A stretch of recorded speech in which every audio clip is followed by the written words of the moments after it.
First point has been tossed. These are the NCAA finals. Texas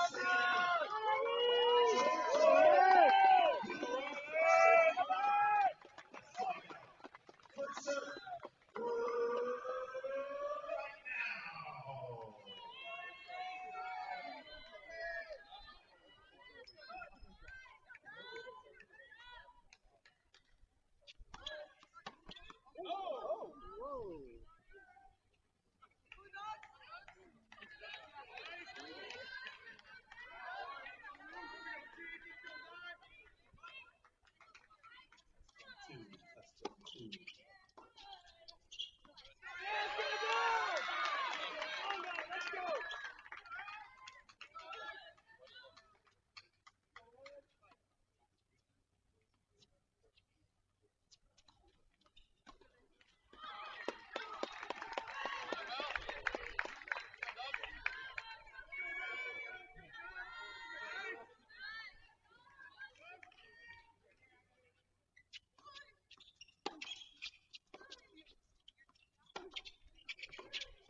now.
All right, unfortunately, they decided to set up shop on the other side, so we're going to write the trophy ceremony from your screen. Again, Georgia A&M officially underway.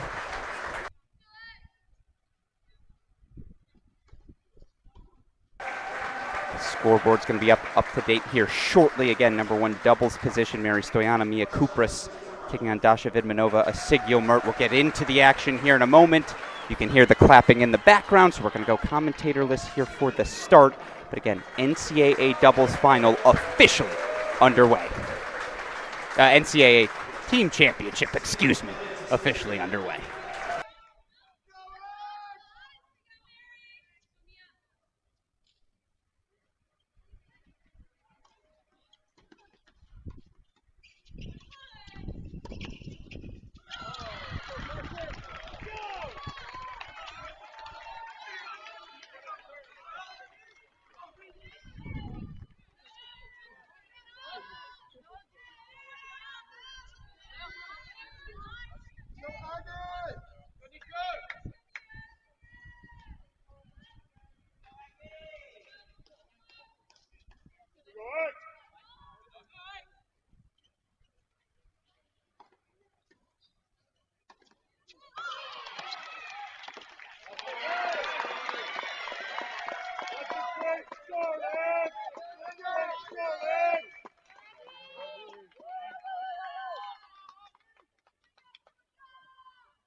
job, Bags. Keep it up.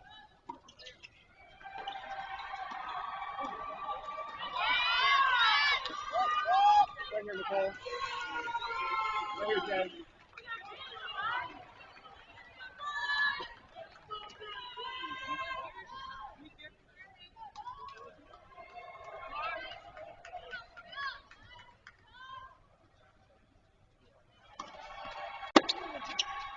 Yay! Great return.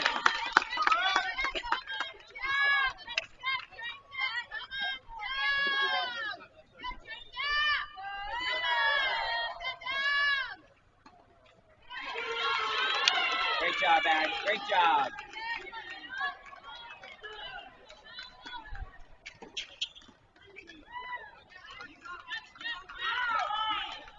Right here, Nicole.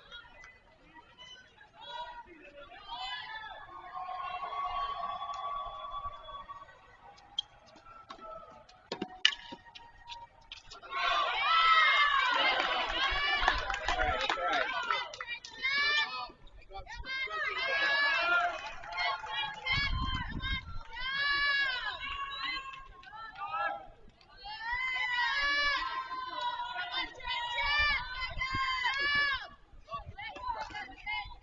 Right here, Jay.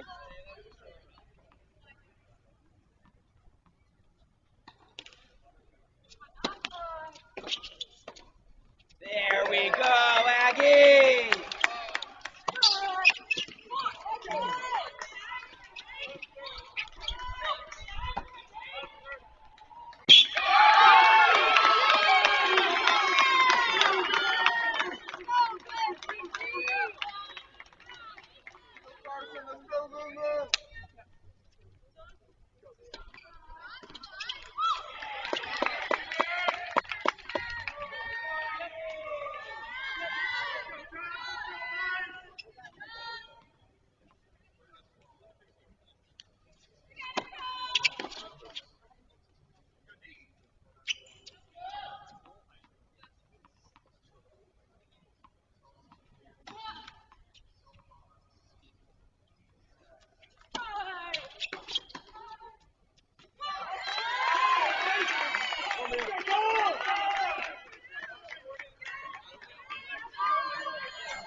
Apologies if you hear a little noise in the background. Georgia breaking for 2-1. So Georgia the breaks on courts 1 and 3. We'll go back to court number 3 now as, court number 2 here. As you see, Georgia serving a 2-1 lead. Gigi Grant serving on the near side. Mina Rundorn, the all-junior pairing, taking on super senior Carson Brandstein, freshman Luciana Perez. By the way, Kat Adamovich out on scene. It is slowly starting to rain. Slowly starting to rain outside. The drizzle coming down, so something for us to monitor. 2-1 Georgia lead breaks on courts 1 and 2.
Again, doubles action here early. Apologies, rain on the horizon. They wanted to start this match outdoors, so they've moved our trophy presentation indoors. You'll start to hear some applause perhaps behind me.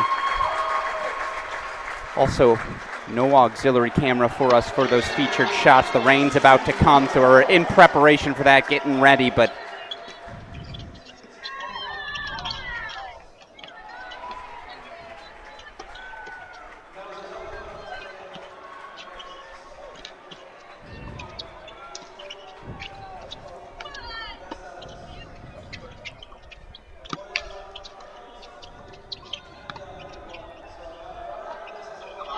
what a point. Stoyana able to find the center. Again, 2-1 Georgia lead here. You saw the break gotten back on court number 2. 30-all spot there. Meanwhile, still on serve on court number 3. Alex Gruskin will be joined by Katarina Adamovich back in our booth here shortly. Let's go back to court number 2. Again, Gigi Grant, Mina Rundorn, the juniors taking on super senior Carson Brandstein. Superstar freshman Luciana Perez. Big Brandstein serve for 40-30.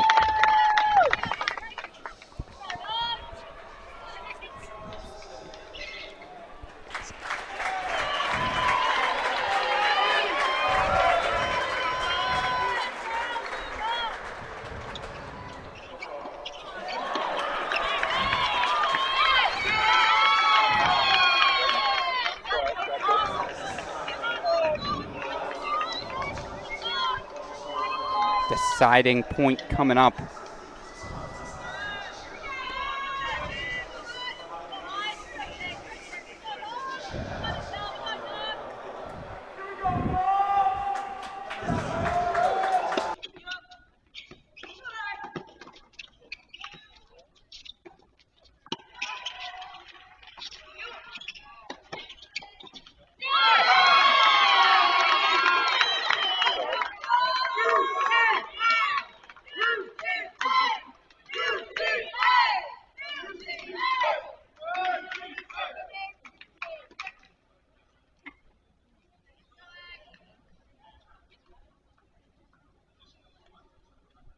It's a break back for Georgia. So 3-2 lead here. Georgia up 3-1 on court number 1. 3-2 on court number 1. No. Try that again. 3-1 on 1 here. 2-all. Battle between Mel Riasco and Anastasia Lapata of Georgia. Riasco, the junior, Lapata, sophomore, taking on the pairing of Nicole Kieran. Jeanette Morales. Kieran, the sophomore, serving on the far side. Morales, junior, at the net. Riasco on your deuce. Lapata on the ad.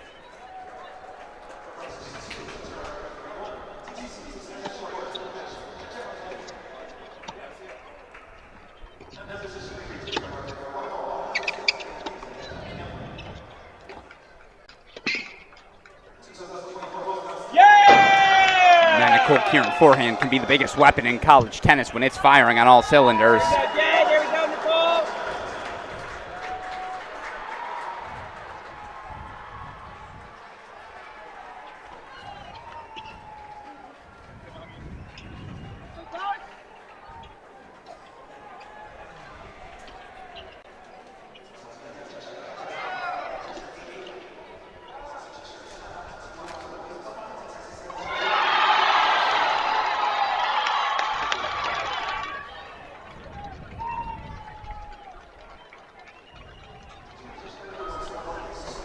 There we go, Nicole. All right, Aggie!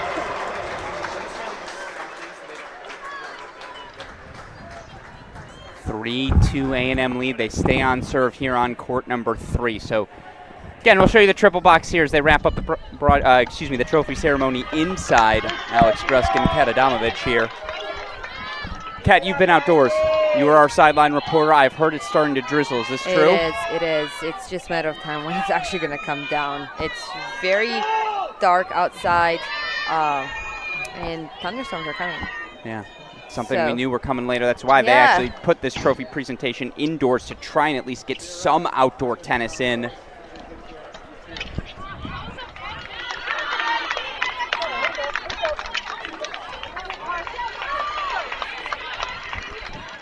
Three, 30-15 lead here. Gigi Grant, Mai Narundorn.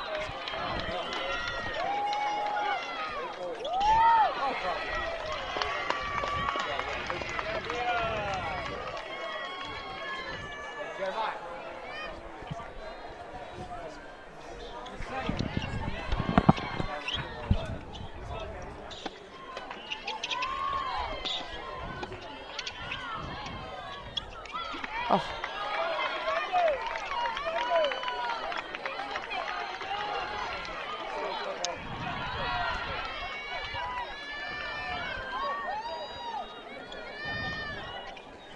So you see two of our scoreboards set here as, again, we make that quick transition. Courtesy of our friends on Ion Court, you see scoreboards on the bottom of your screen. We'll get those updated as well. 3-2, 40-15 game point chances for Narundorn. Grant to consolidate. Not able to execute quite yet. Again, Kat Adamovich. Is it as nervy through the first 30 minutes of doubles in this women's really, final? to be honest. Okay. Like, I was there watching it until now, and both teams look ready to go. We already had some big, fun points on court 1. Both teams are doing their own thing, and we're in for a long night, I think. Absolutely, as Georgia, by the way, did still up that break. Vidmanova, Sigil Mert at the number 1 spot.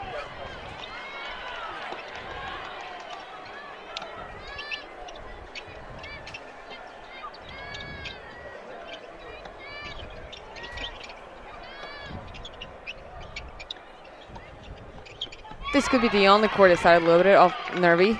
Court 3, for especially for Texas A&M, but Or 2. Sorry, 2. And then court 1 and 3, they're both ends of the court are swinging. Absolutely. So again, we're going to try and play outdoors as long as we can. Grant and Narundorn consolidate their lead 4-2 on court number 2. Over to court 1. Let's go full screen. And again, now let's take a deep breath. Let's formally introduce as they've cleared out the trophy presentation. So now, Alex Gruskin, Kat Adamovich, we can flex our muscles here in the broadcast booth. 4-3 final. TCU wins their first title. This is 60% is good, 40% is good. We might be here till midnight. Depending how the weather goes as another well. great factor as well. Because the rule is if you start indoor, you cannot go outdoor. If you start outdoor, you're allowed to move indoor. This is why we have you around, Kat Adamovich. Again, the nuances of the rules. That's a fantastic footnote for everyone to keep note of. It's why we wanted to rush outside. 30 love as Dasha Vidmanova, the junior, serving on the far side. In my opinion, I think she's the best player in college tennis right now, and that is not meant to be disrespectful to Mary Stoyana on the ad side here, who's #1 in the country. She's 1B, and they're going to play, I guess. Actually, you know what? We'll call it a tie going into tonight. Let's let our rubber at #1 decide who the best player in the country really is. Absolutely. Excuse me, Mert serving on the far side. Oh, the wheels from Kupras. But it's just for Vidmanova, it's the totality of things. Size, speed, fluidity, skill set. Quadruple S. Or triple S and an F.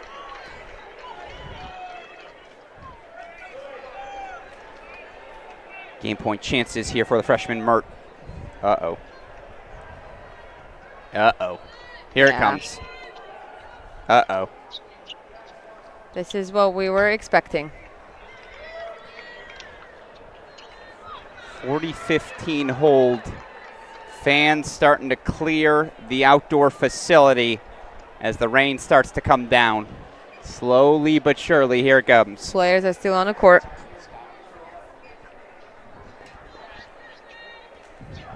Yeah, they're not stopping yet. No. Fans are being a little soft. Well, that's a hold for 4-2. On that rule clarification, again, you can start the match outside and move indoors. You can't start indoors, move outside. Correct. You can't move back outside either. Once you're indoors, you're indoors. Correct. So that could be the factor why they decided to start. Yeah. Still, knowing that there is a storm coming, it is a little bit of an odd decision to even start the doubles outside. Well, I think Coach Weaver was adamant. We're playing outside if we can. I actually think Coach Bernstein was too. Interesting decision. I'll be like, let's go indoor.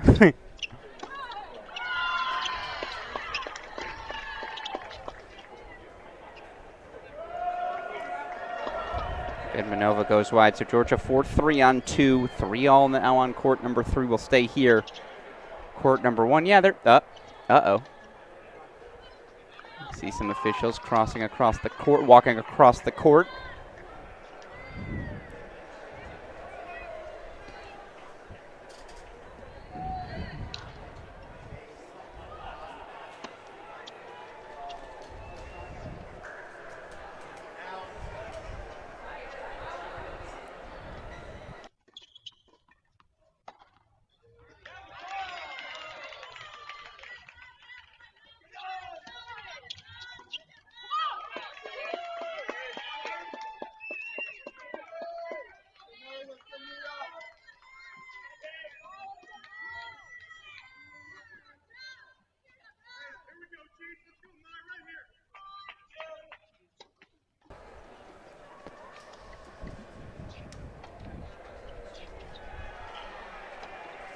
Scoreboard's active, by the way, now on all 3 courts, so we'll show them to you.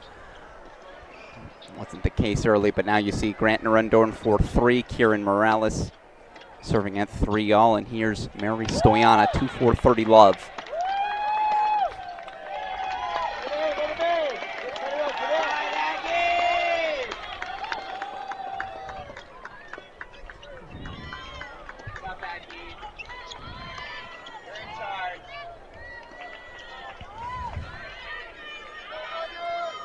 They've stopped play. That's the all clear. The signal's been given. Anthony Montero, our head official, says no mas. So for now we pause, and we're in a holding pattern.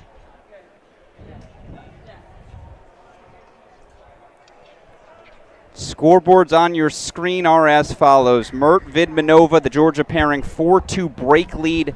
Stoyana Kupras serving 30-15. Grant Narundorn up a break 4-3 on 2 for Georgia, the all-junior pairing, taking on Carson Branstein, Luciana Perez. And then court number 3, we're on serve. Nicole Kieran, the sophomore, partner with junior Jeanette Morales, 3-all 40-15 as they take on a fellow sophomore junior pairing, Anastasia Lapata, Mel Riasco. All right, now's a chance perhaps for everyone to go catch their breath. Maybe go order some dinner. Absolutely. Grab some food, get comfortable. Kat Adamovich, while I have you here for a moment, just 2 seconds as we're in a holding pattern. Can we give a little reminder? Your read on this Georgia-Texas A&M match. Again, it's the 4th time this season these two teams have played. Georgia 3-0 overall. Carson Branstein, though, getting injured at the start of their SEC tournament final match. Thus, we've seen it, but not really for a full duration. What's your read on this women's championship match? I mean, like I said, they both teams came in doing their thing, confident. Texas A&M does look a little more impressive to me just from the outside, just the way they play the tennis. But across the net, it's Georgia who just they're confident, they do their thing, and they make you earn it. So it's gonna be a fight. Yeah, I know. Couldn't agree with you more there. I think we're gonna have a copy paste of men's match today. I don't know if my heart can take another 4-3 like that. I'll faint. It's not beneath me. I think this one's going to be really good. The key thing, right, no secrets between these two teams. Absolutely. They know each other very well. I love the way you say it's Georgia. It's like, yeah, kind of is Georgia. It's Georgia, 100%. absolutely. But this A&M team, quarterfinals in 2022, quarterfinals in 2023. You can make a case in each of those seasons they could have won a national championship had a break gone differently. 2022, 1 loss going into the NCAA quarterfinals. Tatiana Makarova undefeated that season, maybe 1 loss overall, injures her knee during the match. Ultimately, Oklahoma 4-3 winners. That match also moved indoors in Champaign. You go back to last year, I was at the national indoors. The Texas A&M women were the 2nd best team in the field. Now, North Carolina was number 1, and they ultimately beat the Aggies in the best college tennis match I have ever seen. Those who were at that national indoor semifinal just know the level in that one was ridiculous. And again, there's just something about this. They got athletes. There's just something about this Texas A&M team for sure that is just. If I have to pick, I would pick Texas A&M. It's the weapons, right? It's the weapons. It's the power. It's the variety they have across the whole 6 courts. They have variety. Yeah. And they can. One court is aggressive. One court can be defensive, and it's just fun to watch them. And they got that swag. No, really well said. And again, the power tennis, the weapons they possess. Ooh. I think we're going to restart play here. Wow. Love it. Love it.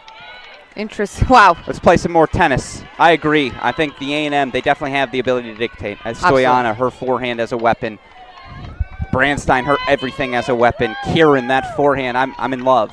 And we were talking about with Manoa, right, on court 1. But what about Carson? Yeah. She has that big forehand, height. It's crazy. Right? She can a big serve as well. If she's on fire, she can dictate with that forehand all day. Absolutely. And then, look, on the other side, you're going to get 3 hours of Georgia at a minimum. Yes. 3 hours of intensity, effort, focus. They remind me a lot of the TCU team. Yes, and we'll see if Texas A&M can match that. Yes, that's exactly it. I think the standard is set by Georgia. I do think the ceiling for A&M can be a little bit higher. But, and this is a capital B but, this is absolutely me after a week of no exercise but. And that's what we're going to see, how absolutely. Tough Texas A&M team exactly. Is. Oh, they've stopped play again. And I think this one might be for good. No, they're just hanging out. We're in a holding pattern. That's fine. I like hanging out with you, Kat Adamovich. Gives us more time to discuss things. Tennis balls have been grabbed. Fans are starting to move indoors. It is going to be a long night. Steamy in here, and a long night. If they don't move indoor. Right, there is a possibility of them waiting around for the course to dry and then continuing the game. Well, I actually think that would provide at least some certainty to those of us here. Like, let us know, are we in for a long night, or are we just going to move inside and call it? I see right now teams are coming off of court. I think a discussion is being had. And, again, we moved our camera indoors right now because, well, we didn't want it to get rained on. Absolutely, yeah. Trying to figure out what the decision will be. I still see players hanging out outside. Yeah, they've grabbed their tennis bags for now. I guess the big question, do we have lightning in the area, right? That's a mandatory 30 minutes. Yes. Kat Adamovich, I'll ask you, hit that Weather Channel app for us if you don't mind. Let us know what things see. My AccuWeather forecast Doppler radar suggesting I smell rain in the air. But it doesn't look nearly as violent as it did earlier today. No. Definitely cleared up, but it looks like it's going to rain for a longer period of time. Exactly. Looks like we're going to get and like at an annoying pace as well. Exactly. You would rather just storm for an hour and then dry it out 100%. and go than rain continuing for 3-4 hours. Absolutely. So, rain delay in effect. This is interesting. We're seeing referees. They're preparing the indoor courts. They're moving They the are? chairs. So Oh, boy, oh, boy. Well, that means they must be making a decision. That means they've looked at the radar as well. So, weather delay is in effect. We're going to figure out what the plan is moving forward. We're going to get set on our end, take you to a quick break. Folks, stick around. We still got more tennis to come. You're watching the 2024 NCAA Division I Women's Tennis Championship exclusively on ESPN+. Welcome back in, everyone, and for the record, we are about to start our women's final indoors here, so you may hear some noise in the background, but I would have been remiss if I didn't have the opportunity to speak with the man to my right now as he helps capture the first title in TCU men's tennis history. It's TCU men's tennis head coach David Roditi. Coach, first of all, congratulations to you and Frog Nation. Run me through what's going through your brain right now. I know you hear it all the time, you know. And it is surreal. You just never know if it's ever going to happen. You know, it's so hard. There's so many teams, as you know, so many coaches working so hard, and everything has to go your way. And it did this time. And I'm just really happy for our guys. I'm really happy for our tennis alums. A lot of them came today. Awesome representation out there of the Frogs. So I just want to share this with everyone, all purple, everybody. It was a beautiful match, and again, our first 4-3 final since 2013. That's how you know something special has happened. It started with doubles for you guys. I thought it was such a crisp performance across the board. What'd you see? Yeah, I thought it was a huge point, and for some reason, it felt like it was bigger for us than it was for them. I don't even know what I mean by that, but it just felt. Well, they got that some way. real depth for sure. And they really beat us badly the last two times. And yeah, Sebastian wasn't there, whatever. But it just, I don't know. I don't know if we had another one to come up with 4 points. Obviously, we weren't. So the doubles was great. It was a great start. Once Sebastian and Jack got a hold of that match, put us in a really good situation, and for them to get off the court, and then now the other two matches were close, and then obviously Pedro has done so well for us in doubles, and him and Jake got the win. I mean, those guys are going to be ranked like top 10. I mean, with like 7 matches. It's crazy. I think They're Jack was talking. undefeated, Yeah, right? they beat like 1, 3, 4, and if they finished today like 6 or something crazy It like shows that. you how much we know when we pair them up. At the beginning of the year, like probably had the best doubles team ever at TCU, and not even playing together. Yeah, well, again, you didn't want it to be too easy for your group, and certainly it was anything but that today. And again, we want to walk in on our group, so I just have a couple more questions for you here. Let's start about Jack and that turnaround against Elliot Spizzirri, the best competitor maybe we've seen the last half decade in college tennis. What did Jack have to summon? What did you see from him today? I mean, unbelievable. I don't even know if Jack realizes what he just did, but he's a competitor himself. And he had Spizzirri before in the ropes and didn't get it, and yeah, it was a 10-point tiebreaker, but still, and Jake had Spizzirri many times. Spizzirri's parents are staying in our hotel. I'm like, he's like a cat. He's got like 9 lives. So for Jack to do that, obviously we wouldn't be here. Elliot, if there's like competitors that I've come to respect so much, Elliot would be up there, hands down, that I've seen as a player and then as a coach. And I know nothing means more for him than that, and I know that this will make him a better tennis player. He'll learn from it. Nevertheless, what Jack did was incredible. Yeah, second to none. And again, there are a lot of great performances today. El Gato, Louis Maxted. I mean, straight sets to do that at the number 4 spot against PY. You just don't see that every day. And then, for people who forget, Seb Gorsie didn't play for 2 months, and for him to do these back-to-back days, beat Alex Bernard in straight sets, now to deliver the clinch in 3 today, I mean, talk me through it, Coach. Yeah, I mean, it's Sebastian, he's also a competitor. Yeah. You don't want Seb's a competitor. I mean, that is the word you describe him. He's like a serial killer type competitor. You know, he has no remorse at all. Yeah. And once he locks it in, you don't want to be on the other side of the net. This meant a lot to Seb. He felt bad, I guess, last year that he wasn't able to give us a chance for the other guys that were winning their matches against Ohio State in the semis. So for him to beat Lutet, who had the best record at Kentucky, Bernard, who's undefeated, and then in that scenario, upper break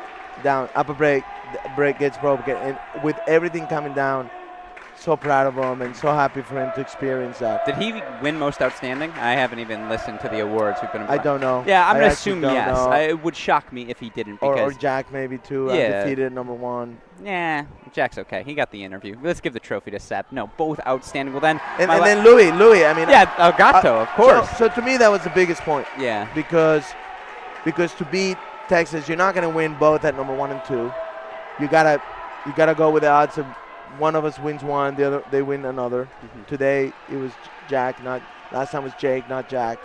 So we needed one of those 3 and 4 because of what Harper did to Jurasek. Sure. We needed #4. It was the only way we were going to win today, what it looked like. And for Louis to get off the court and close it out like that was incredible. Yeah, just absolutely unbelievable. Then my last question for you. Again, I said this last time. I won't say the year, but you were part of the semifinals team yourself as a player. And again, guys like you, Devin, Paul Robinson. I saw Alex Rybakov here today. Trevor Johnson. Hopefully Guillermo Nunez, Jerry Lopez are watching at home. All these different guys. How about Cameron Norrie? We can ignore him. Again, that's too mainstream Alistair for me. Gray, Yeah, Bombas, Jung. Those are the guys, again, 10 years, top 10, and now the feather in the cap, national championship trophy. I know it's 20 minutes removed, but what does this mean to you? What does this mean to this program? I mean, it means so much because we've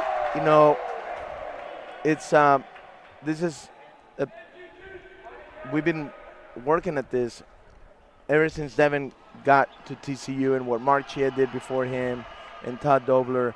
It's just been building and building and building in so many close calls. And I said this when we won the indoors, to actually do it, it just takes a lot more than just good tennis players. It takes a lot of luck. It takes all the stars to align. So many people say, I believe the stars are aligning. You're healthy at the right time. We're peaking at the right time. You know, Texas killed us. Same courts. I was here.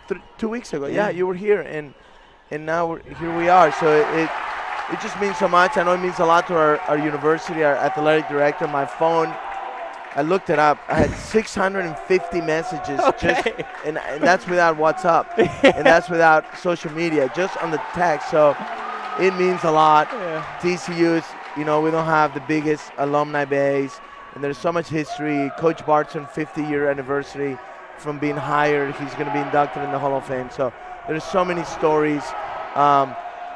How about last year, Virginia beats Duke, Kentucky, Ohio State, and Texas on the way to the championship. And what did TCU do this year? Duke, Kentucky, Ohio State, and Texas. Different order in the semis and finals, but still, Coach those were the 4 teams. A student I'm of telling history. you, it's just that the stars are aligning. I love it. I love we'll to take it. Well, we'll take it. The last bonus question, because everyone's wondering. Hat gets retired, right? It goes into the glass case. Man, that's a good point. I was afraid that this hat was going to fly everywhere today. That's a good point. I think it is. I think it's time we retire it. Deservedly so. We'll put it next to the trophy. And by the way, there will be a new photo in that TCU hallway. We know the team that brought home the first national championship trophy, the 2024 team.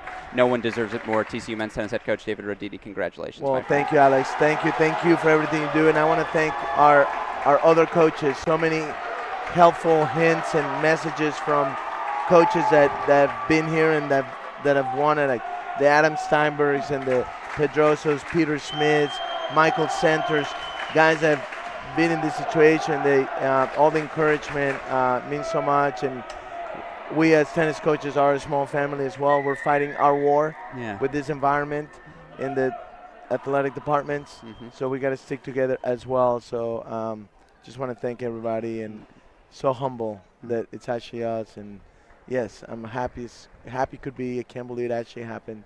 And we'll enjoy the hell out of it and then get ready for next year. Yeah, exactly. Well, enjoy, my friend. And for the first time as a national champion, let me say to you, go Frogs. So well deserved. Go Frogs. Thank you.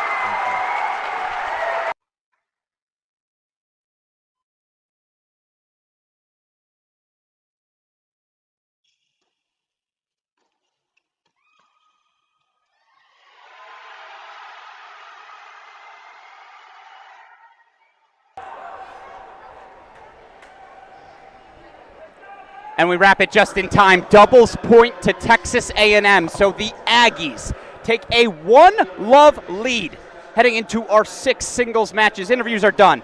Tennis the rest of the way. For all of you tuning in, Alex Gruskin going to be joined by Kat Adamovich in the booth here shortly.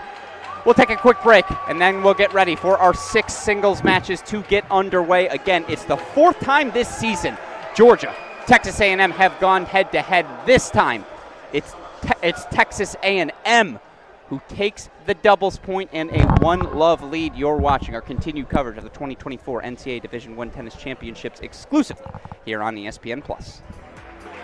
Welcome back in, everyone. 1-love Texas A&M as they ultimately take the doubles points, win at the 2 and 3 spots. Alex Gruskin, Kat Adamovich here. It is going to be mayhem indoors at this beautiful Michael and Ann Greenwood Tennis Center. Coach Adamovich, you got to lock in on the doubles. Those eyes interviewed in Coach Roditi. What did we see there down the home stretch? Oh my God, Texas A&M came up ready. Georgia really looked like stressed out there. They looked nervy. They could not get it going. So it's been Texas A&M the whole time since they moved indoor. Georgia just seemed not ready for this. And Texas A&M was 100% ready, and that was fun to watch. It's great atmosphere, Greenwood Tennis Center indoor. It's packed, and we're about to have a long night here.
Trying to think of the last time we were indoors for a final. 21. We were on outside. the women's side? Yeah, 22. We were outdoors for Texas, I Oklahoma don't know. last year. Outdoors. Maybe 2016 men's side was indoor. They moved in, but you stayed out, right? We stayed out, yeah. Exactly. Yeah. Meanwhile, again, A&M with the 1-love lead. Let's introduce you to your 2024 Aggies. Again, one of the best stories of the season's home stretch. What a run it's been. 1-love up. Let's introduce you to Texas A&M. Mary Stoyana, junior, Southbury, Connecticut. Nicole Kieran, a sophomore, wishing the team Israel. Darius Matonikov, sophomore, Marlboro, New Jersey. Jeanette Morales, junior, Houston, Texas. Carson Brandstein, senior, Los Angeles, California. Mia Kupris, sophomore, Edmonton, Canada. Ellie Pittman, junior, Indianapolis, Indiana. Luciana Perez, freshman, Lima, Peru. Sydney Fitch, grad, San Antonio, Texas. Joe Arai, athletic trainer, Texas A&M, Gig'em. Jordan Zavo, associate head coach, women's tennis. Mark Weaver, head coach, Texas A&M University. So now you've met your Texas A&M Aggies. Down 1-love and on the chase. Let's introduce you to the Georgia Bulldogs. I'm Dasha Vidmanova. I'm a junior and I'm from Prague, Czech Republic. Hey, I'm Alexandra Vecic. I'm a sophomore and I'm from Zingen, Germany. I'm Aisha Mert. I'm a freshman and I'm from Istanbul, Turkey. My name is Dorn. I'm a junior and I'm from Bangkok, Thailand. Hola, I'm Mariasco and I'm a junior and I'm from Ecuador. Hey, I'm Gigi Grant. I'm a junior and I'm from Montevideo, Uruguay. Hello, I'm Anastasia Lopatza. I'm a sophomore and I'm from Ukraine. Hi, I'm Tatum Puffington. I'm a freshman and I'm from San Diego, California. Hi, I'm Haley Gaddett. I'm a sophomore and I'm from Alpharetta, Georgia. Jared Chafflin, assistant coach. Drake Bernstein, head coach, University of Georgia. Good odds.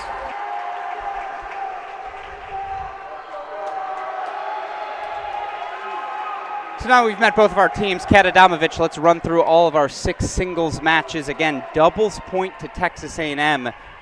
I think it really helped that this team has lost 3 times to Georgia. So it's not the pressure of, hey, we're playing in a national championship. It's actually the opportunity of, this team has owned us. Let's go chase them. Absolutely. And I think that's maybe why we saw them come out so loose, right? It wasn't even loose. They had fire in their eyes. Okay. Honestly, since they moved indoor, it's been a complete different Texas A&M team. And they were down breaks early outside. They were down. On all I mean, 3. they were down on court 1. It was like 5-3, I believe. They Absolutely. went up 5-4. And on court 3 and 2, they came in ready and took it to Georgia. Going back to earlier today when you said Georgia has indoor new facility, it's Georgia's advantage. Honestly, the way from what I've seen, it's early on to tell, but indoor conditions fit better Texas A&M than Georgia. Texas A&M is a more aggressive team, has more variety, and I think these conditions fit perfectly for them. Absolutely. So now we get into our 6 singles matches. It's a 1-love lead here on court 1 for number 1 player in the country, Mary Stoyanova, the junior, taking on her fellow junior, Dasha Vidmanova.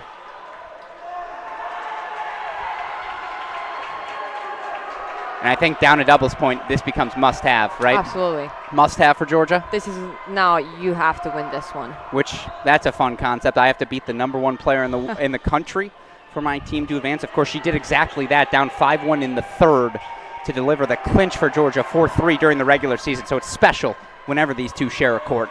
Now, I do must say, the court 3 and I believe 6 for Georgia is also must win today. Okay. I like it. We'll start working through our path. Again, Vidmanova down love 1, serving up 30-15 here. Let's go over to court number 2.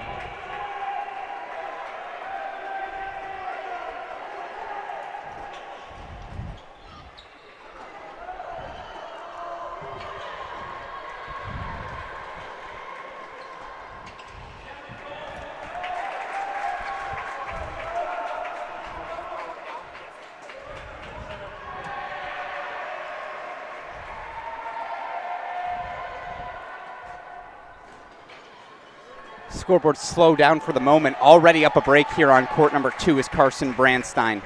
Brandstein, 1-love, 40-love.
Brandstein holds for 2-love.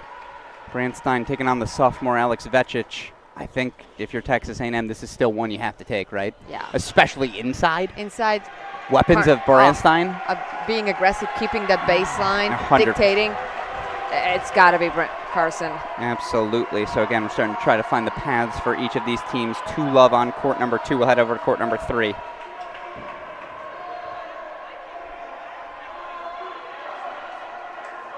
5. Texas A&M up 2-0. Already early, I love it. Here on 3, it's a deuce point coming up. One love deuce.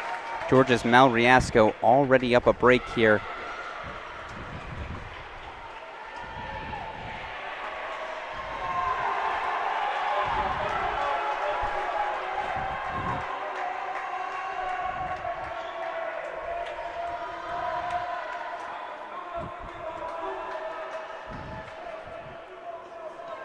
Sprays wide, so it's a break consolidated for Mel Riasco.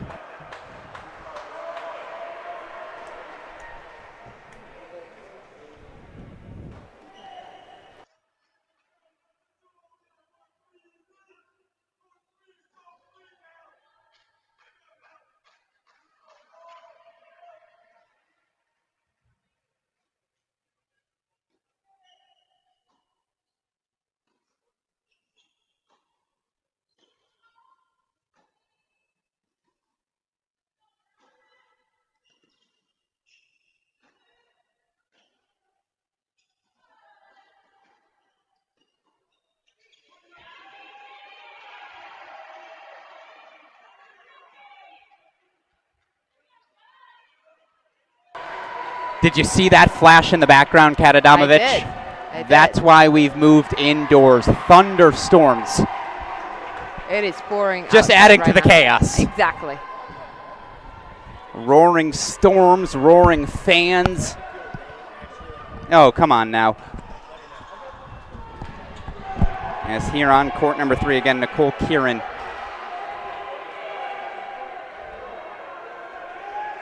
Trailing Love 2 in the opening set. Let's keep our introductions rolling. Let's go to the bottom half of the lineup. 1-all overall, Mia Kupris, Anastasia Lapata.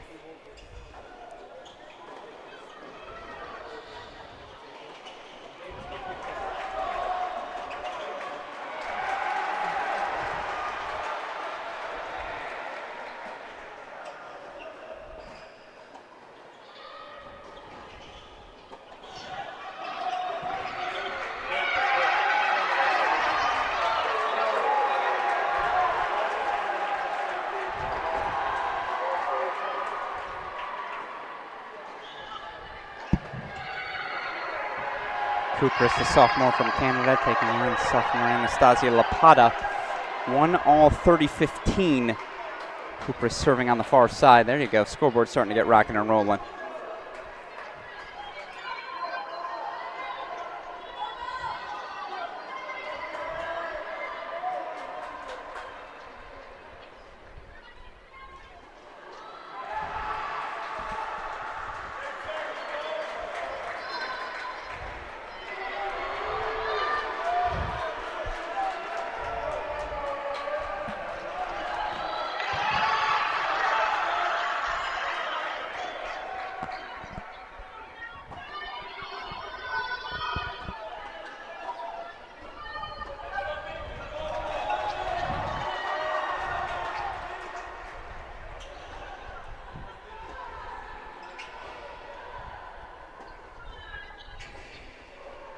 Carson up 3-love. Already.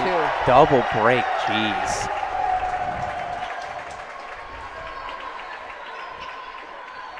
Perez has a game point to go up 3-love as well in court 5. As that sprays long from Kupris, it's a break point chance for Lapata, but yes, you're absolutely right. Let's go to a double box. Action on courts, break point chances, on courts 4 and 5.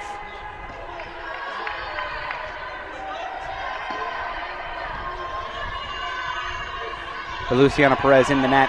Deciding point coming up. Again, service marker. Oh, excuse me. Luciana Perez game point chances. It's the unis that threw me off. Gigi Grant on the near side here, the junior. Deciding point to break back early.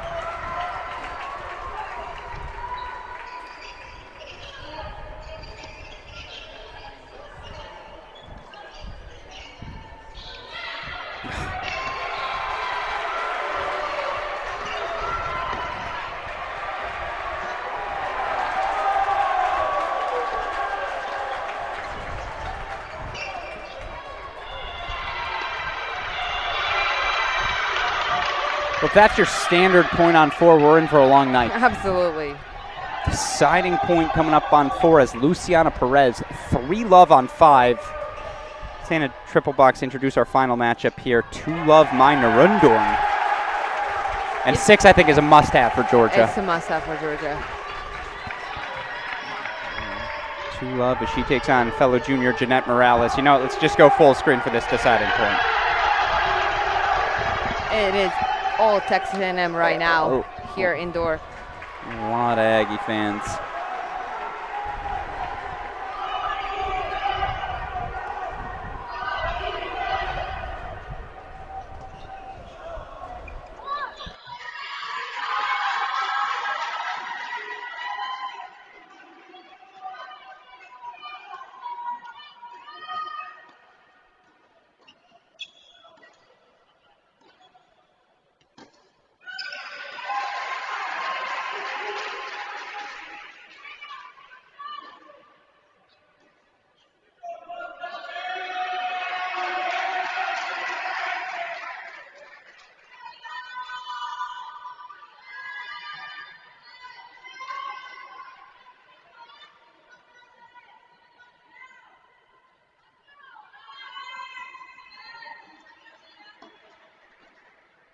All right, so Lapata leads 2-1. Let's go back down to 6.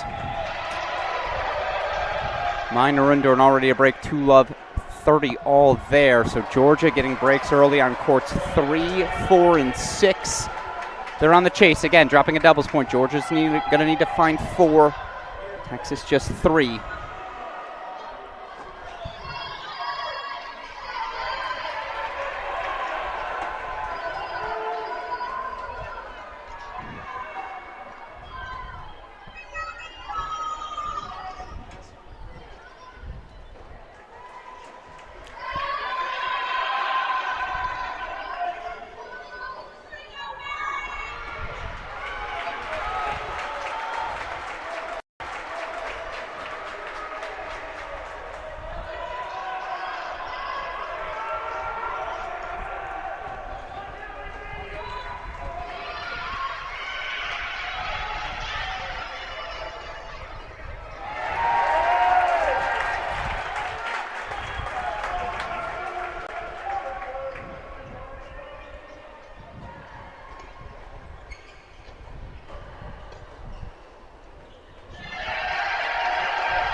How's that for outer thirds for Jeanette Morales? That is a big forehand. Steps into it comfortably again indoors here. She'll have to do exactly that. Mai Narundorn's going to work her. Or I actually would have preferred to watch this match specifically outdoors. Yes. Morales more of a grinder. Narundorn again, how she works the angles. Deciding point though coming up for a double break Georgia lead.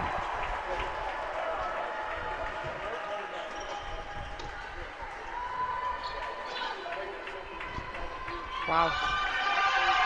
Okay, that's a break. 3-love Narundorn. Speaking of breaks of serve, let's go over to courts 2 and 3.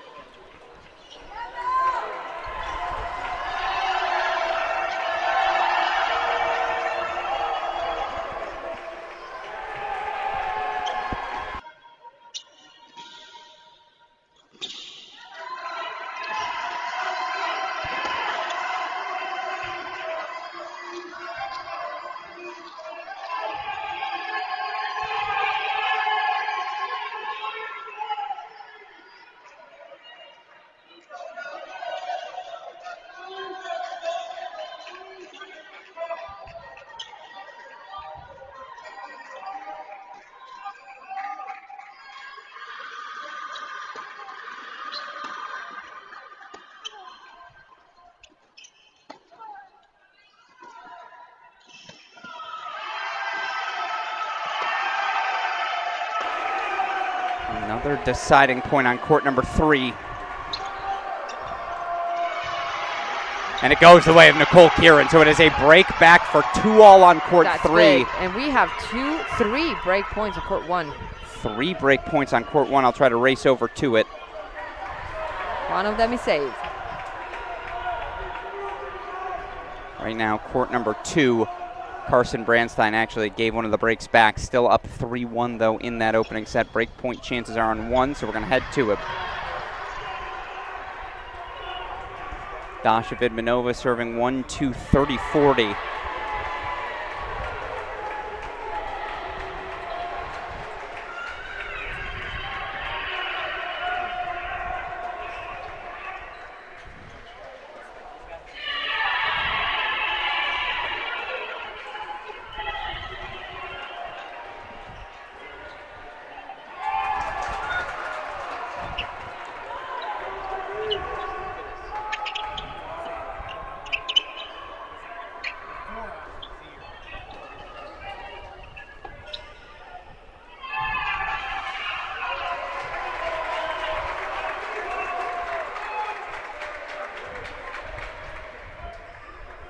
Here we go, deciding point on court 1. You have a choice of side, one way or the other? For Mary, I'm picking that outside. Again, 1-2. Oh, yeah. Let's go.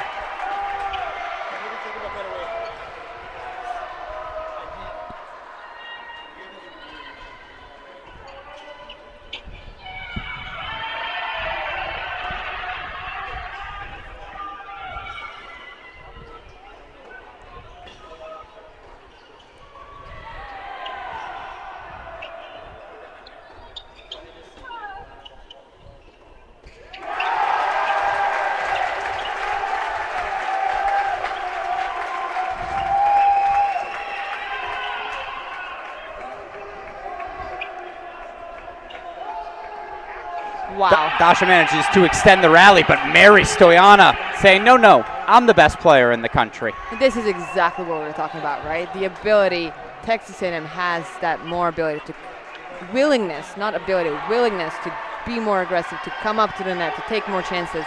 And indoor, Dasha needs to be a little more aggressive as well and take the chances if she wants to win this match. Absolutely. As you see, we got scoreboards up for you on courts 5 and 6. Scoreboard now up on court number 1 as well. So here we go. Mary Stoyana just broke for 3-1. Breaks on 5 of 6 courts. The only thing on serve is Mel Riasco on 3, though she has more break point chances for 3-2.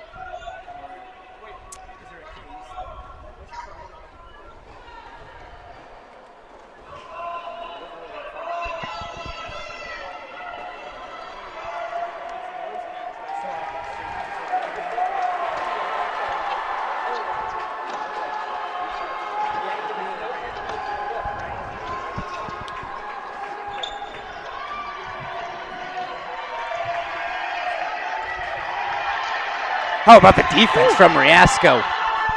And this is that matchup that it's just indoor for Riasco. I think it just goes, she feels a little more comfortable indoor just because everything is in her strike zone, so she can really use her slice. Absolutely. So that flat backhand. So there you see some lightning and thunder going off in the background. It is a 3-2 Mel Riasco lead. Let's go back over to courts 5 and 6 where again 3-1 Luciana Perez. Jeanette Morales breakpoint chances for to get on the board.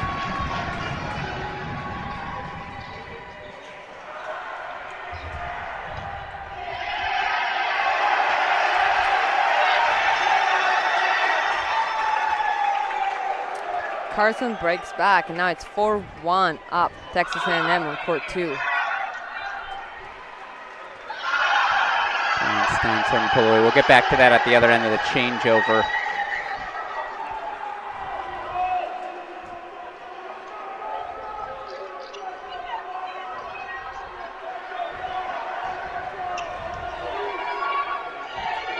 I mean, again, it's intense. I want to take us over to court 5. Gigi Grant. It's really just Gigi. Break point chances to get back on serve as you see 3-1 La Pata. Georgia needs this one. Georgia needs court 5.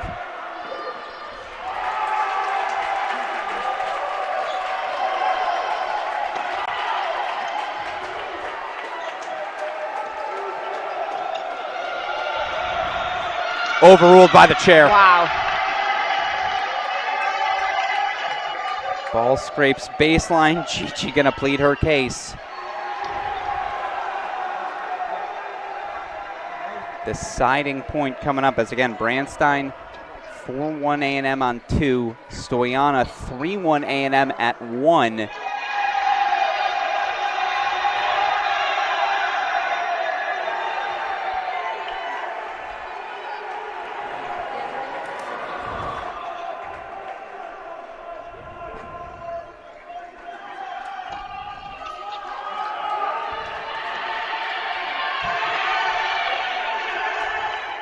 This is exactly what Georgia needed. Absolutely, the break back. So let's bring the aforementioned Carson Brandstein onto our screen. 4-1 A&M lead on court number 2. Unfortunately, again, apologies for the lack of scoreboard. I know they're still working to get them all up here indoors. The transition due to significant storms here in Stillwater. Brandstein again serving on the far side, 4-1 up.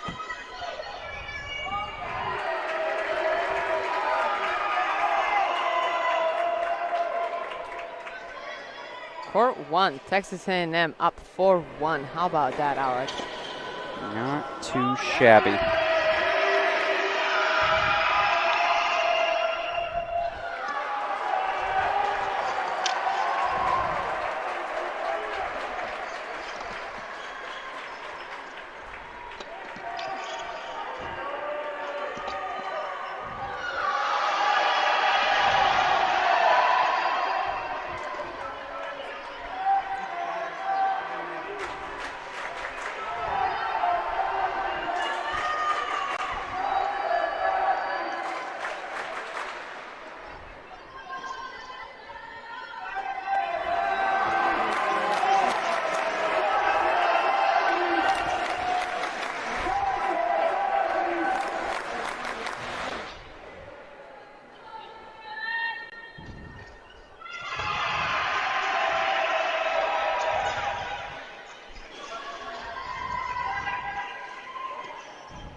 Here you see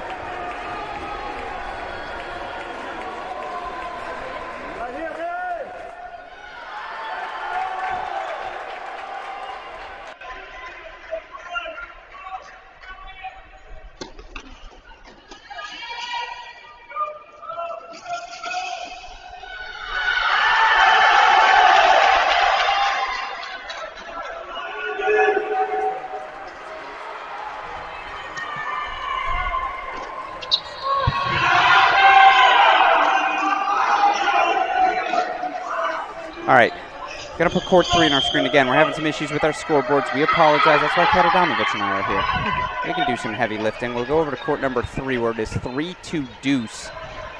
This is our third deciding point in 6 games. Yeah, this match could be the one that both teams Absolutely will need it. Whew.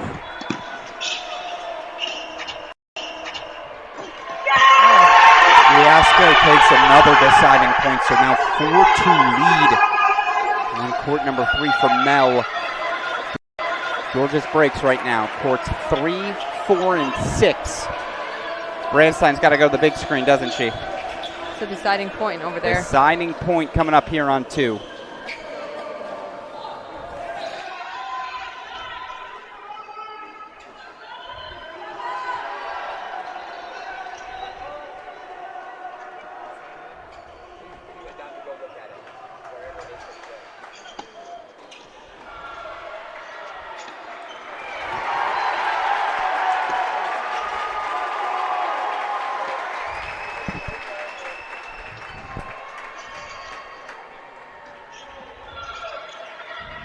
I mean, that's beautiful.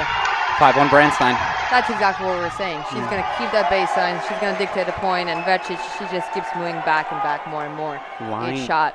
Lined up to perfection, so now she's a game away from the opening set. 4-1 Mary Stoyana. Riasco's at 4-2, Love 30 as well, so you know what? Back to a triple box we go.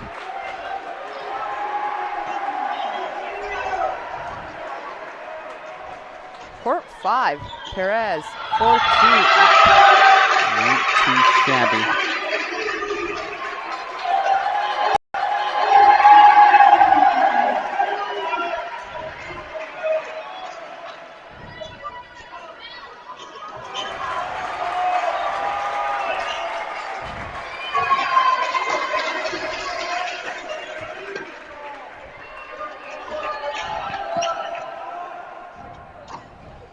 It's interesting because indoors I'd be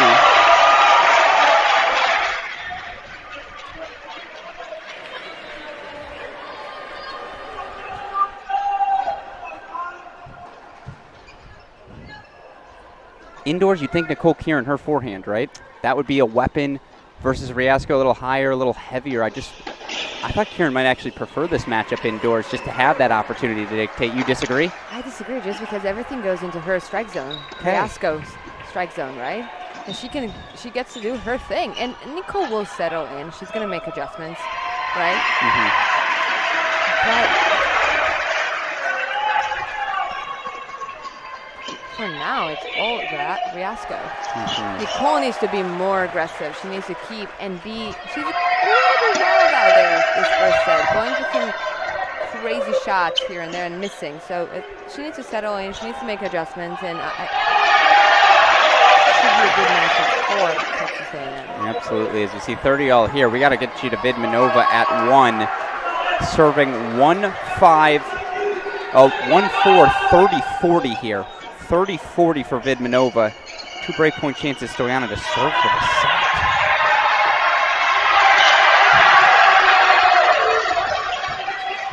Go full screen for it.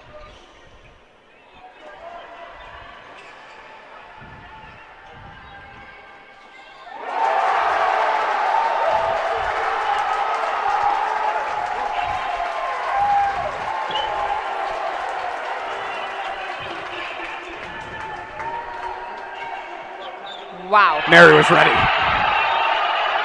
Bold. And again, if you pay attention to the positioning on the court, where Mary's standing, where Dash is standing, Dash is just running around and Mary is in full control of this match.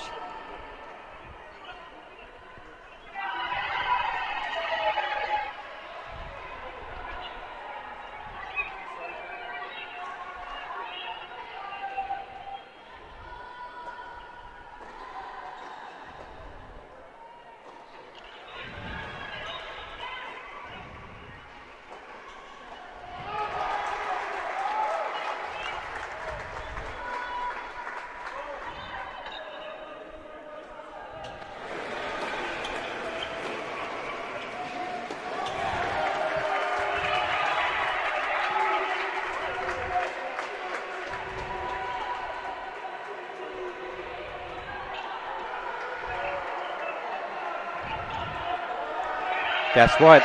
Another deciding point on 3. Another one.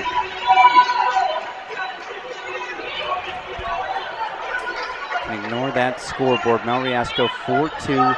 Deciding point for 5-2 dogs. If she takes it, she'll serve for the set. Are you surprised by this score? Indoor? I'm not surprised by anything anymore. We move inside. It's going to be chaos.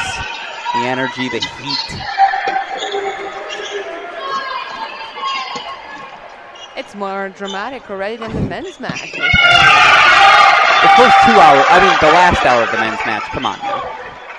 When we started questioning every call. This is true. Did they have to move indoor and have... My only argument would be Coach Roditi told his crowd no more chanting towards Texas. They got a crowd warning. That's chaos. I'm not saying we're not going to get one tonight here either, as by the way, Kieran has a must-have hold on 3, so back full to 1 we go. Stoyana, 5-1, 30 love. She's 2 points away from the set. Ignore what's bottom left. 5-1, 31 Stoyana. 30 love. Make it 40 love. Set points coming.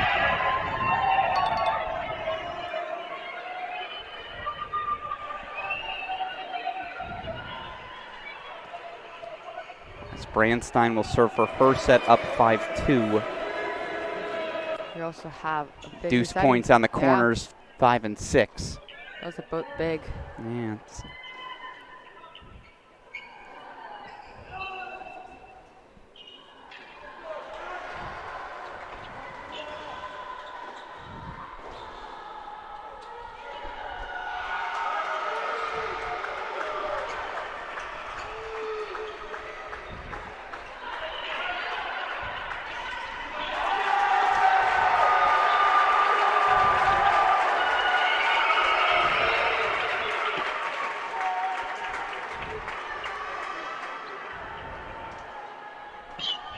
Yep.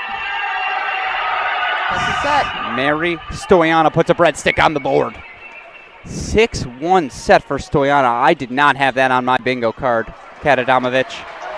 I'm not surprised for indoor conditions. I'm not surprised by this score just because Dash is just too defensive. No, and you can't play like that indoor. Especially not against the one player in the country.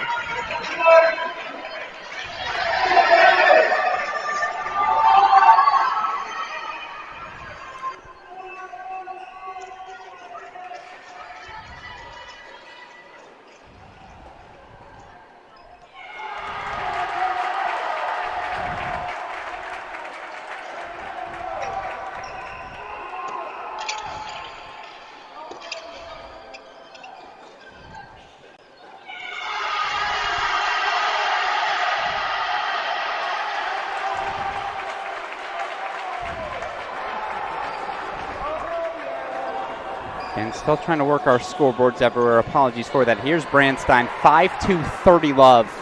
A tone is being set up top. And that is where these Aggies have been so good.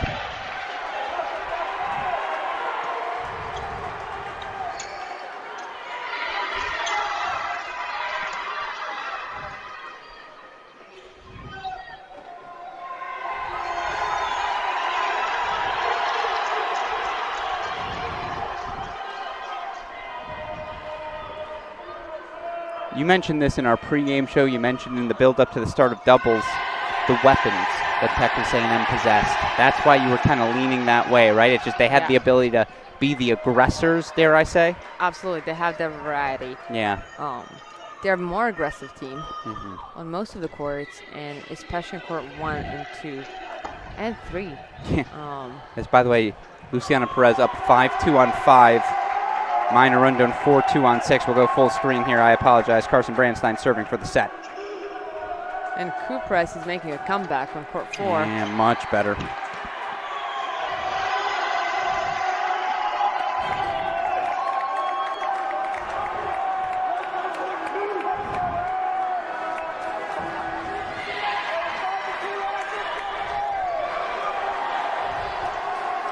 Set point chances here, 3 of them.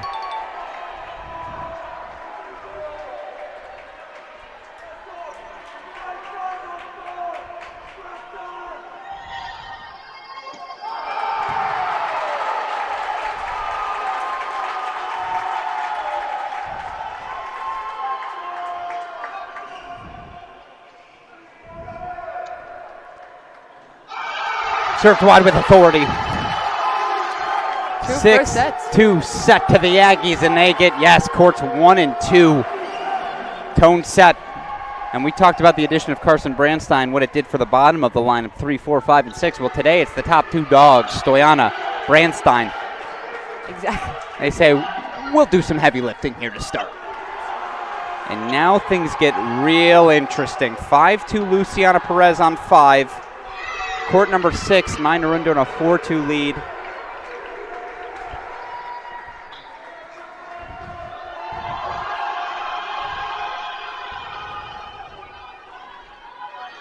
Now we got to go back, of course, to court number 3. 4-3, and guess what? Deuce again. Come on. That's got to be like a fourth one, right? The ninth.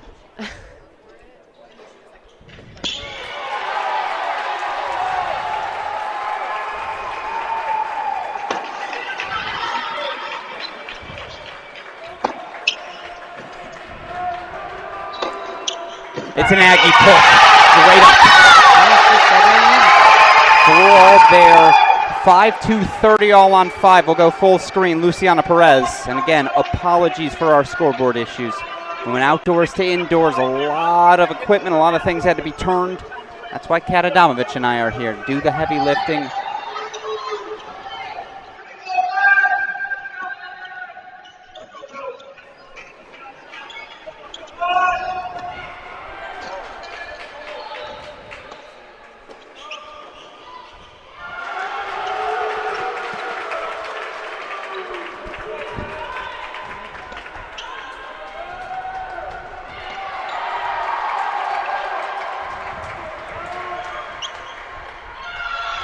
Luciana Perez has set points. It's an Aggie roll. It is. Kieran gets a break back. Brandstein, Stoyana, 2-1 sets respectively, already sealed. Perez can give him a straight-up path to the title.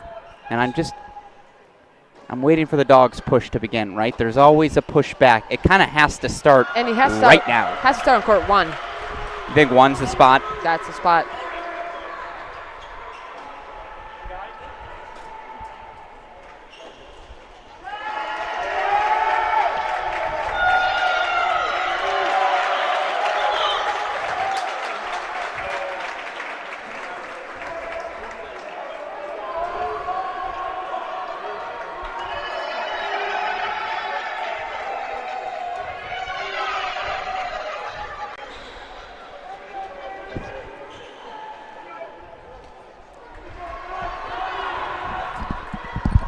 Three first sets. They have 3 first sets.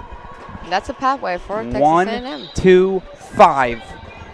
All the way of the Aggies. And again, on 3 now, it's 4 all 30 love. Kieran, her first lead. Court 6. Narundorn still up a break. And then obviously we got to bring back court number 4.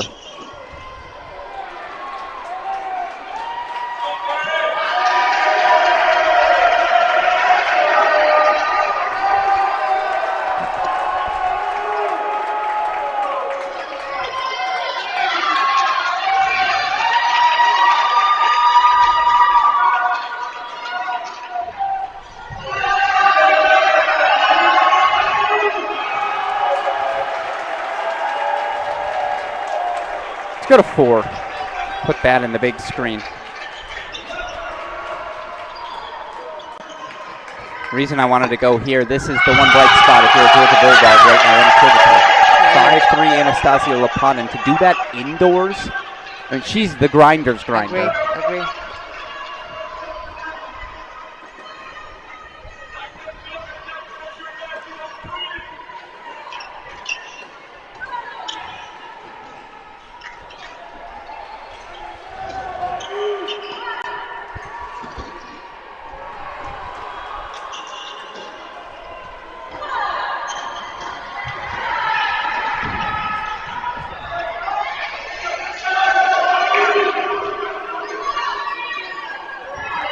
Much better.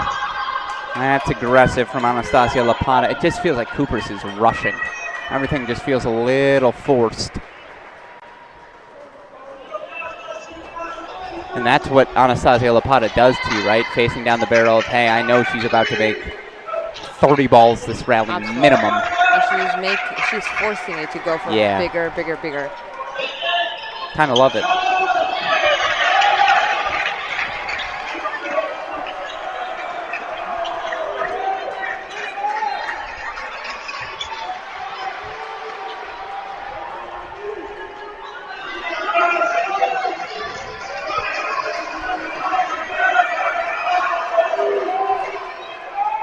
Again, right here.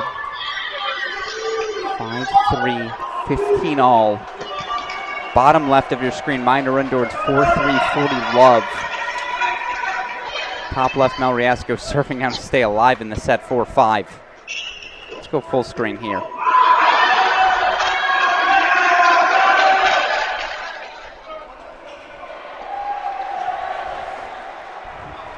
And it just hasn't been able to find the range yet on the forehand. No.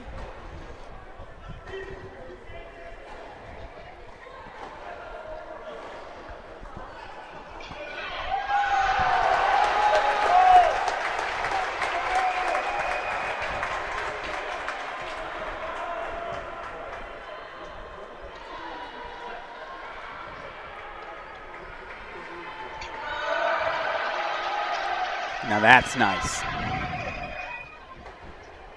Carved beautifully by Kupras. Here, Lapana, stay the course. The real hard part tonight will be to avoid scoreboard watching. All 6 of our scoreboards lined up against the back wall here. If you're on the far side, you can see everything.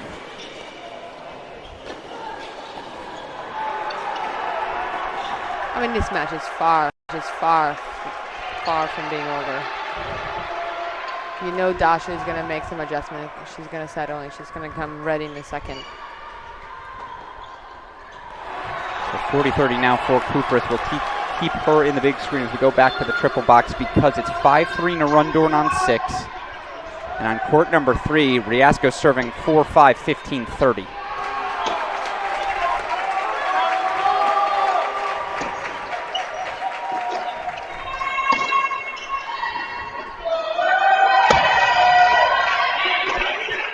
Try that again. Nicole Kieran's forehand is now firing. This is what she does. It's a little bit of a roller coaster, but when it's hot, Kat Adamovich. She just needs time to settle, not to rush. We saw that yesterday in the third set from 5-0 to 5-3. She started rushing, going for too much. Well, how about from 7-5 down to 6-love, 3-love up? Or was it 6-love, 5-love? It was 5-0. Yeah, that's you're absolutely right. Good call by you.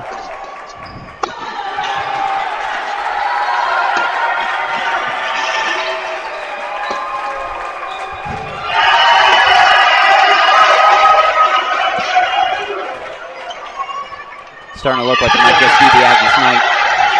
First set's on 1, 2, and 3, punctuated by the sophomore Nicole Kieran.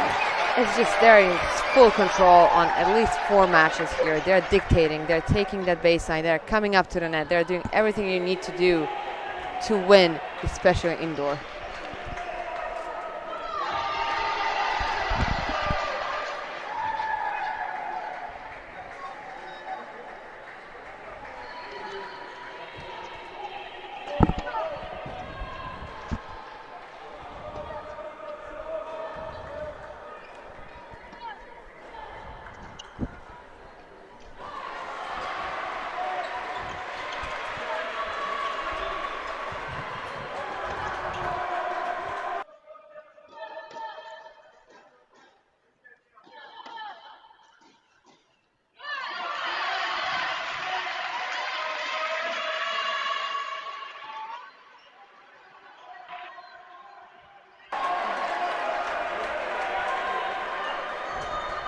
Deciding point on court 5. Deciding point on 5 There early. is serving. Yeah, again, it's early second set pushes, right? Yeah. There have to be some here for Georgia. You have to wake up right now and start adjusting.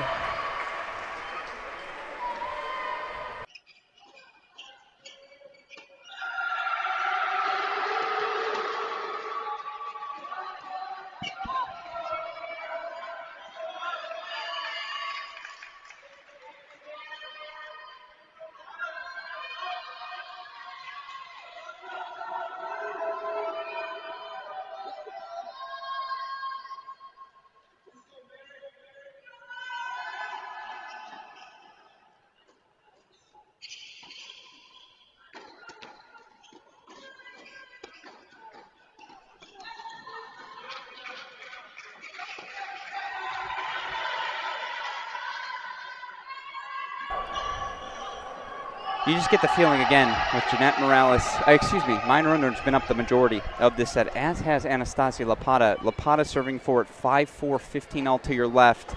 Morales serving 3-5, 30 all to the right. And 4 and 6, it's what we said earlier at the beginning, Georgia. Georgia spots. They have to win that. Yeah. Indoors, though, is a wrinkle. The Lapata piece indoor, wasn't part of my calculus. Very defensive player, very grinder, but I'm curious to see what adjustment Kupras makes from here on. Meanwhile, left side of our screen, we're going to go full screen here.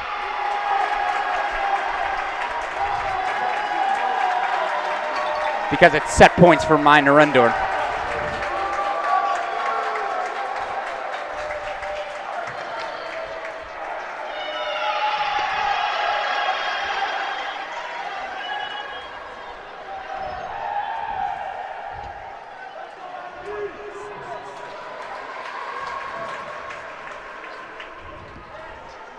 Set point fought off.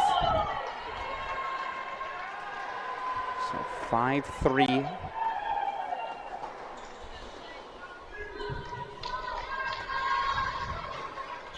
Deciding point, set point coming up.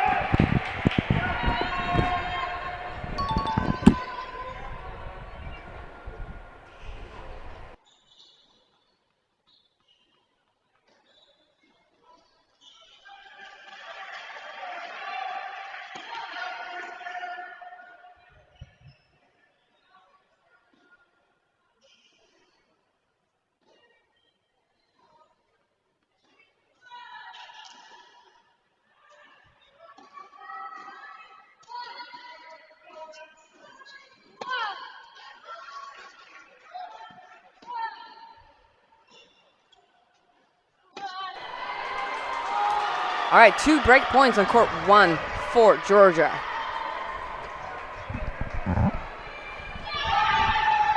As Jeanette Morales fights off set point, so 5-4 Narendran. Meanwhile, we got to rush back over to court number 4 as we've got set point chances coming up for Lapata. 40-30, 5-4 serving.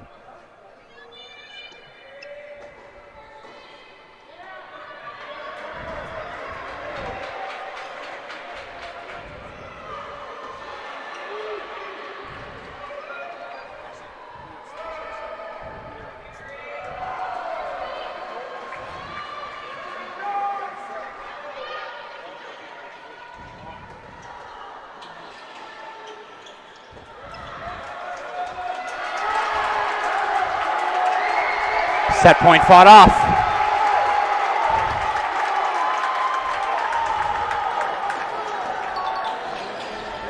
One more to come here for Lapata. Again, Georgia needs it. They're down 4 first sets. Just something to get the rally going. It's not about the set.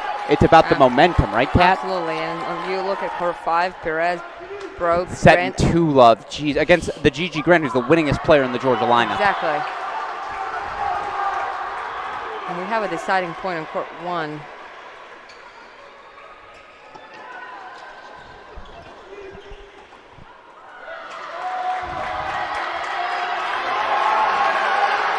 It's a set for the Dogs. 6-4, Lapata takes it. All right, maybe, just maybe, that's where the rally begins, because otherwise it is all Texas A&M. First set's on 1, 2, 3, and 4. This is Georgia's Narendran serving for the set on 6. Stoyana holds for 1-all. Brandstein's got a 15-30 look, so we're going to put court 2 bottom left of our screen.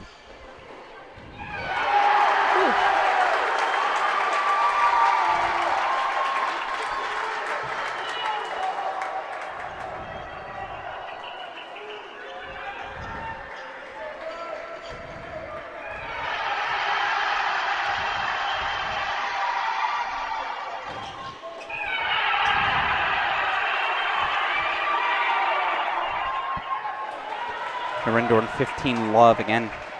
Scoreboard issues having moved inside. Apologies for that. It's been an otherwise flawless from attack-wise, again, weather-wise. We got so lucky until the final. We used up all our luck. Georgia hoping they didn't use up all of theirs.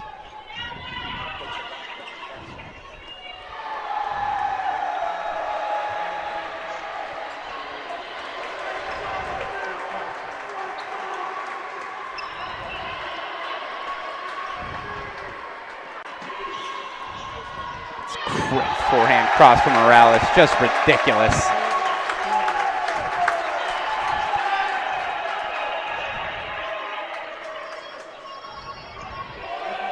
$15 all here again. Right now, if you're just joining us, Alex Gruskin, Katerina Adamovich, Kat Adamovich, I don't know, the full Katerina came out. I'm angry with you. I don't know. Sorry. It's all good. My mom only calls me like that when she's Oh, angry, my so. parents, same thing, Alexander. Every time.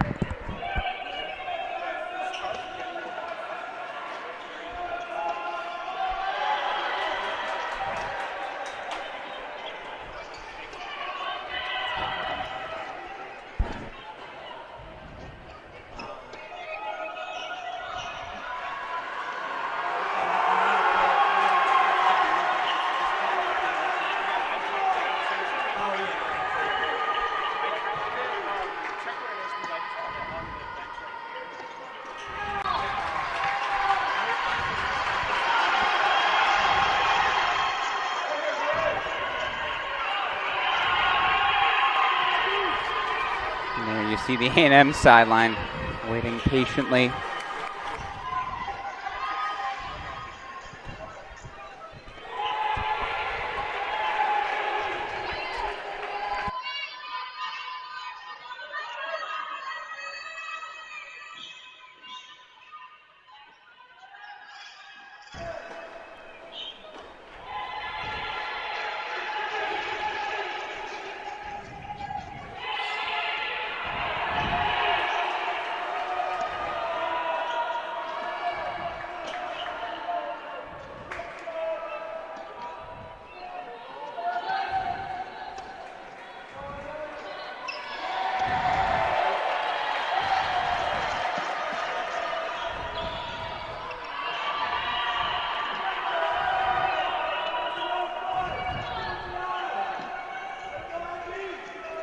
The rally tolerance from Morales, exceptional. So by the way, I'm gonna go split screen here. Vidmanova's in more trouble. 6-1, 1-all. She trails Mary Stoyana 30-all in the Vidmanova service game. Meanwhile, 5-4, 30-all for Ina Rundorn.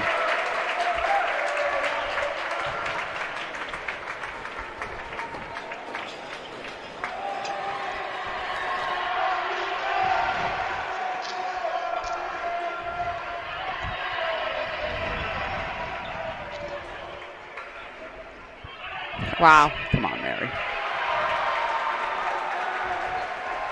So break point chances coming up on court number 1. What a forehand. She's just being aggressive. And I love it. And speaking of aggression, Ina Rundorn in trouble. She now faces break points.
Morales breaks.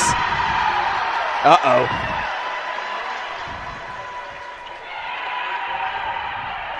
That was maybe a match-saving hold for Dasha Vidmanova. Just again, given the pace right now, Ina Rundorn was up a break the entirety of that opening set so far on 6.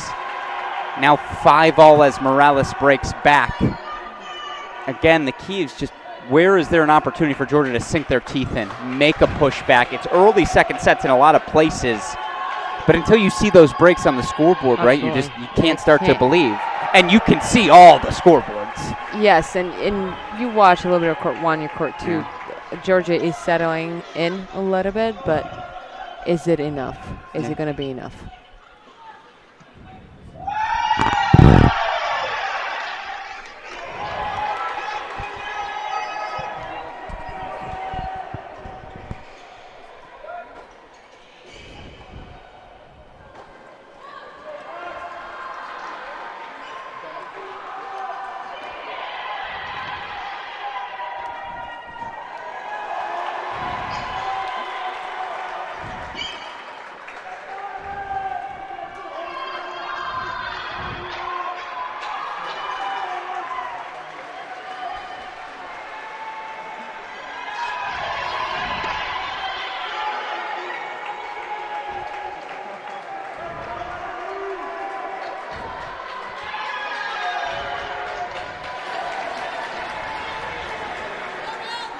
Pretty calm looking bench given the scenario. I feel like I'd be a little edgier. Oh, I'm sure. Internally there. Fair enough. Alex Gruskin, Kedadamovich. 2024 NCAA final. Georgia 3-0 against A&M this season, but things change when you have championship energy, championship nerves. It's a big point on court 2 right now. Absolutely, as it's a deuce point coming up, so we'll put it in the big screen. Right now, Carson Brandstein serving 1-2 deuce. This would be something. Again, Georgia needs some breaks just to inspire belief, right? They need that, a little momentum going, energy going. It's just, Texas A&M, crowd-wise, on-court-wise. Yeah, Aggies really traveled. Yeah, they...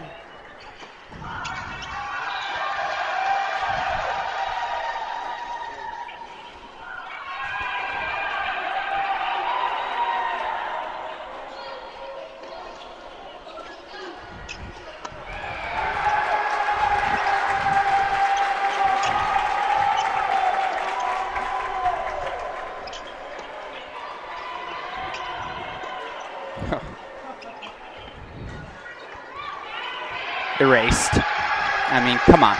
That's A&M in a nutshell, right? Exactly. Being brave, taking the control of the match. As Morales now game point chances.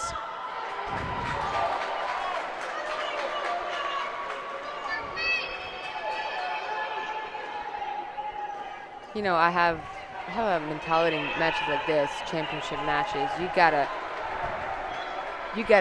go and get it. Nobody's giving you a championship, anything in a championship match, right? So, and that's exactly what Texas A&M is doing this. They're not waiting around for Georgia to give them anything. They're taking the control of almost every match out here indoor. I'm trying to think, on what position where Georgia has a bigger weapon? I don't know if I see any of them. I don't see any. And we're not outside anymore. And the mindset of Texas A&M is just like I said, I'm going to come and I'm going to take it from you. And Georgia is taking a step back and kind of waiting. What they usually, that's what they've done so far in the tournament. But it was indoor. It was hot. They are physically more ready team than a majority of these teams that they played. Yeah. And that was the case. But now it's different. It's indoor. There is no effect. Absolutely.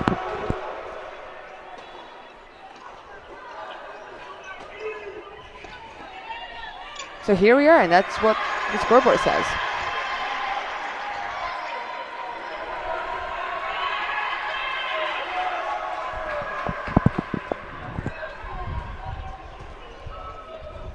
Okay, court 5. Yeah, 6-5, the turnaround complete, so we go split screen. Morales out in front for the first time today. Meanwhile, here's courts 1 and 2. We're on serve in the seconds, but Mary Stoyana, 30 all in her 1-2 service game on 1.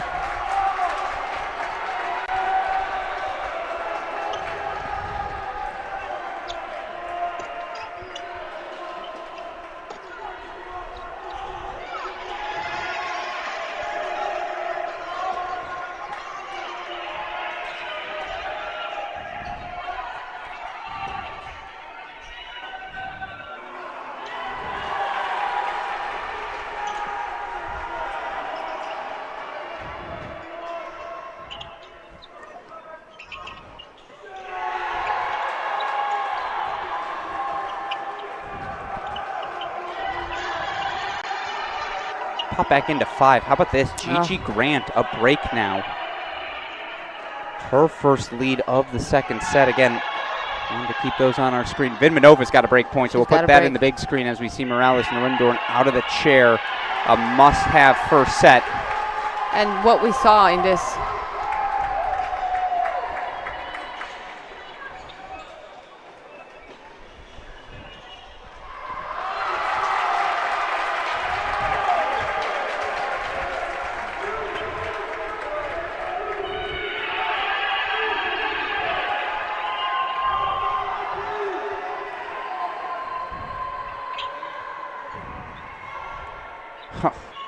Yeah. I love how she holds the follow through. Exactly. And this is what she has done the whole first set. So technically sound. Yeah, she just has to be a little more patient. You saw on the point before, she pulled that down, the forehand down a little bit too soon. Okay. I love it. Ins and outs from Kata Adamovic. Alex Gruskin here. Indoors due to storms here in Stillwater. It is now steamy here in the Michael and Ann Greenwood Tennis Center. Deciding point coming up.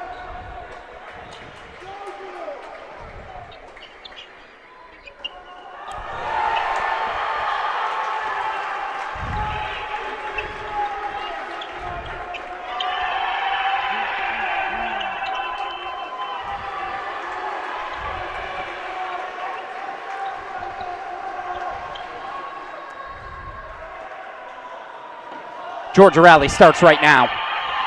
This is what they needed. Breaks on 1, 3, and 5 in second sets. If Narendorn can just sneak out a first set, maybe.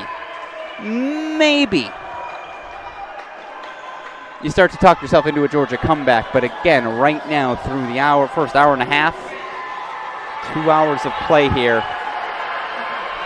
Wow. A&M in control. Court 5, 40 love for Grant. We're starting to see some scoreboards pop up on a few courts.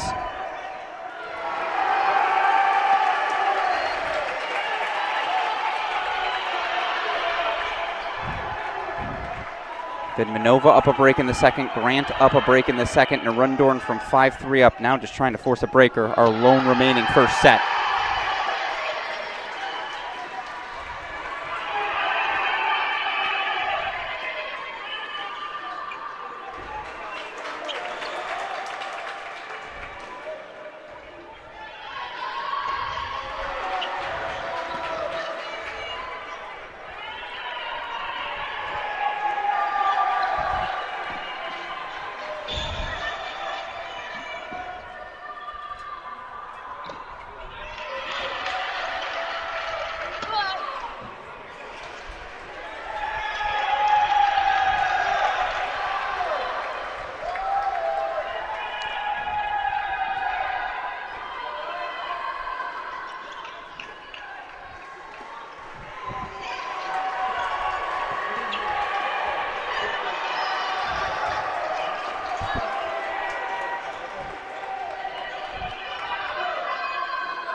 Love Vidmanova. She was more aggressive in this game, right? Like she's starting to be more aggressive. Call confirmed by the chair.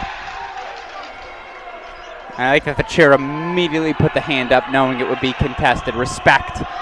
So 30 all now on 6. There is a little bit of a vibes shift. Yep. I mean, it's less overwhelmingly Aggie. Yeah.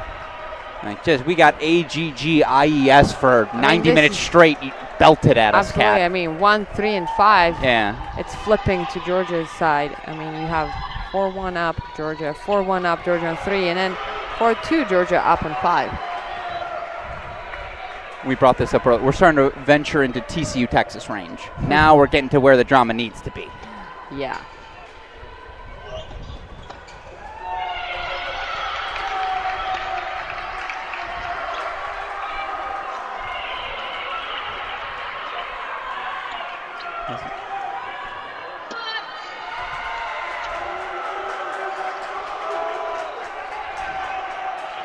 Game point chances Narundor, and they're on a changeover on court number.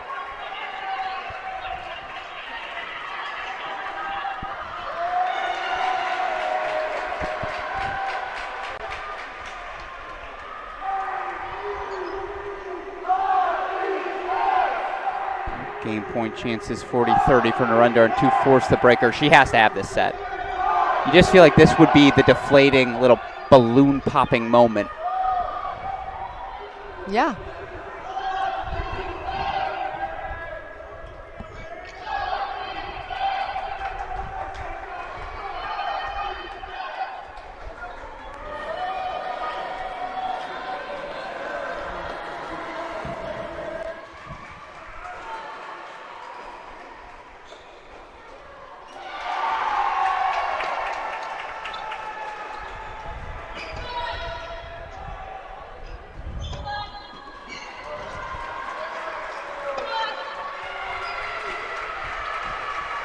Set point Morales.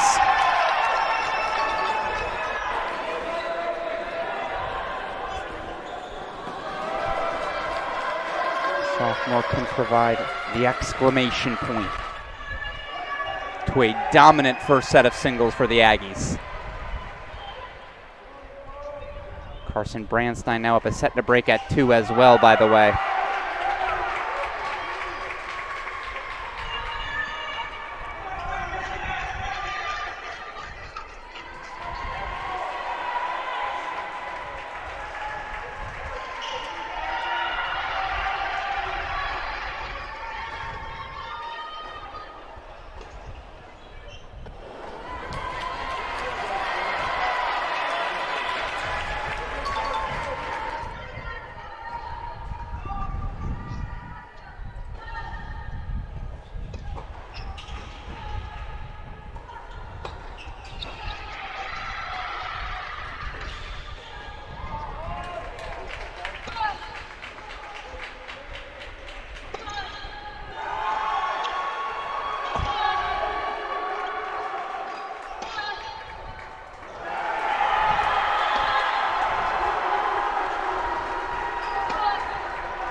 Three all on court 2. To break back, Georgia.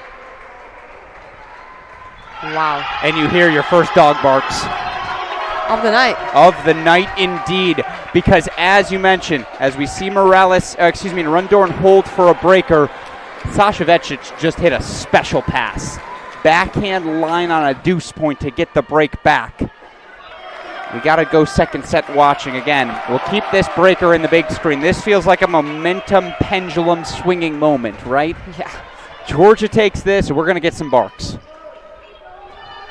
We're going to get some noise from the UGA we'll see fans. If court 3, Nicole can flip that again. Absolutely. On the other side, again, if you're Texas A&M, stay the course.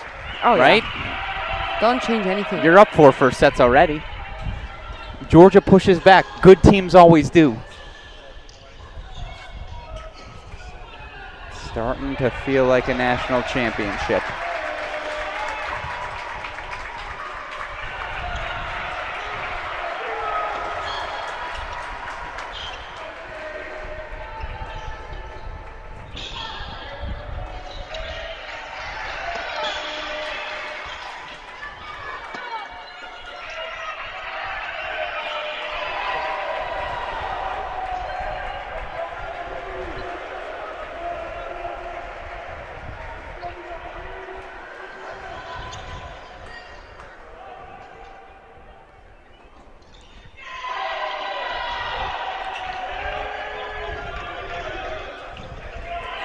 Vidmanova on 1.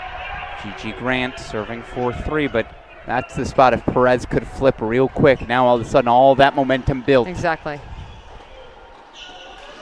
And she's a competitor. You know she's not going to 100% as Narundor and 2 love crumble. now.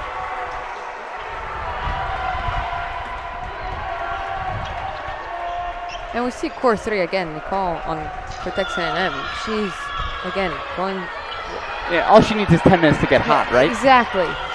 She's again trying to go for too much. missing those forehands. When they go in, you can't do much about it.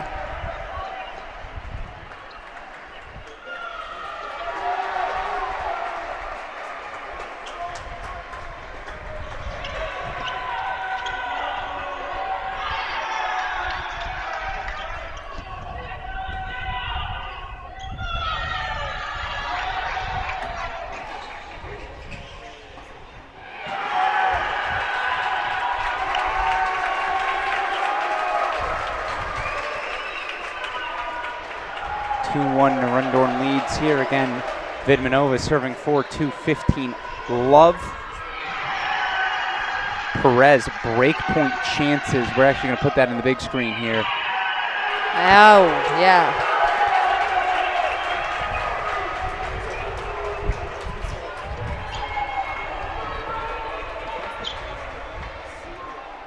She's everywhere.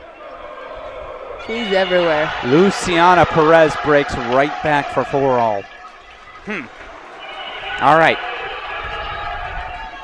Freshman, a junior French Open finalist last year out of Lima, Peru. Has gotten better and better with every passing week. And I'll tell you what, early in the season, indoors, she was a fish out of water. Not the case today. Okay, also, what we tend to forget is this is probably what I like to hear. This is one of the slowest indoor courts in the country. Really? Yes. This is your home courts. You tell me what we can expect. They're former home courts. They're very slow. The bounce is high. It's humid inside right now, especially. So it is slow.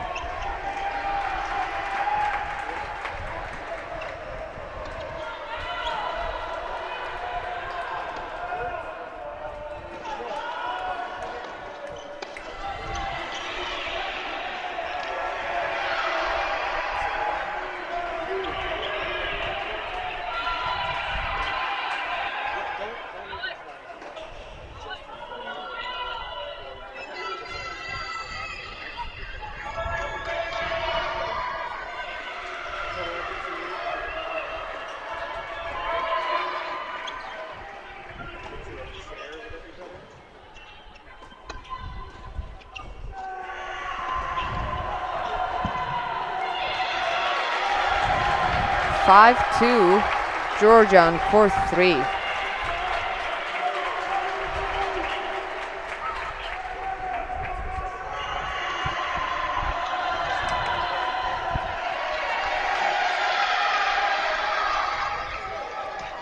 Let's go again as you see them change into the breaker. 6-all, 3-all on 6. 6-2, 4-all, 15-all on your screen. Yes, you're absolutely right. And you see, by the way, Carson Brandstein back up a set and a break. Wanted to show you that on court number 2. 6-2, 4-3 lead for A&M. For what it's worth, Anastasia Lapata. That's a sneaky, exceptional indoor score against someone in Mia Kupris who is from Canada. Yeah, she's. You know what we do in the North? We play indoors. But again, somebody from Perez and Lapata, these conditions, these indoor courts. Slow, perfect for them. Perfect for them. Love that. That's, again, the voice of Katarina Adamovich, back-to-back conference champion, winning coach for Grand Canyon, of course, 2016 NCAA tournament MVP.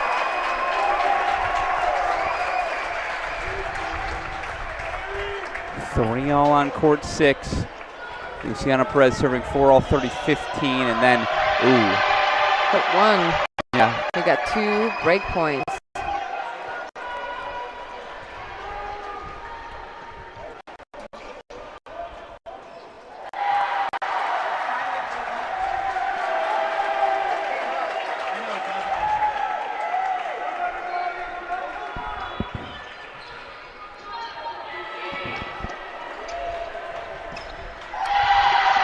Morales.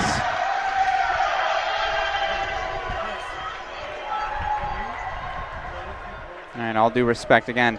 We'll keep 6 on our screen as they're grinding away, but you mentioned Stoyana's got breakpoint chances right back. Oh, big serve. Come on now. It's got to be nice to always have that in your back pocket.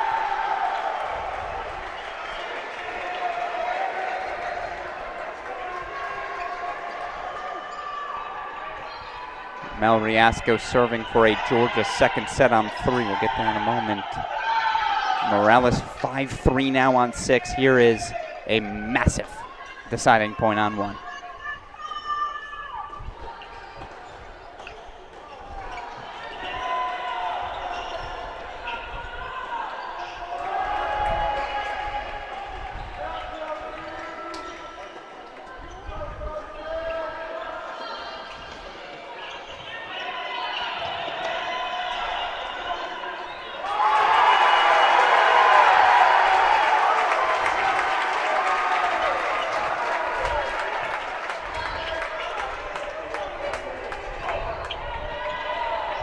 Yep, she does it again. She finishes at net. So Stoyana breaks back. Will take us over to court number 3 where Mel Riasco is serving for the set. 5-4 bottom left of your screen. Luciana Perez facing break points on 5.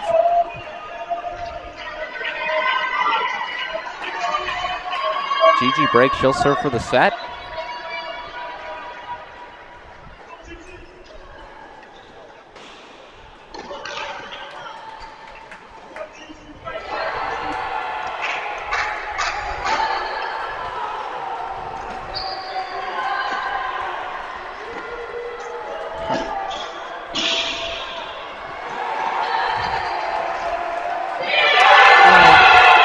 Gigi will serve for the set.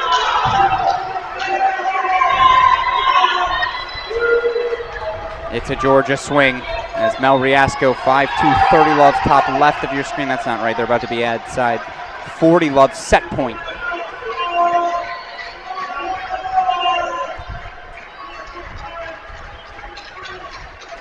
Lapata double break 4-1.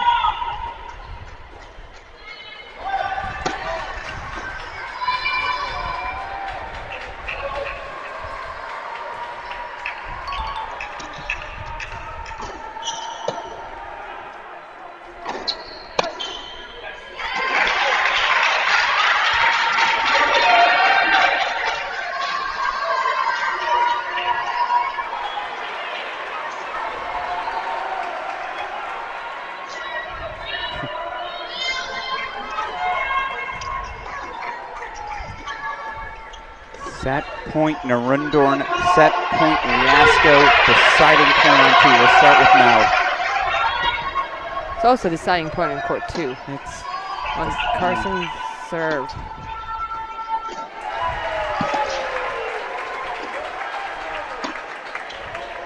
First set point fought off over to 6 we go.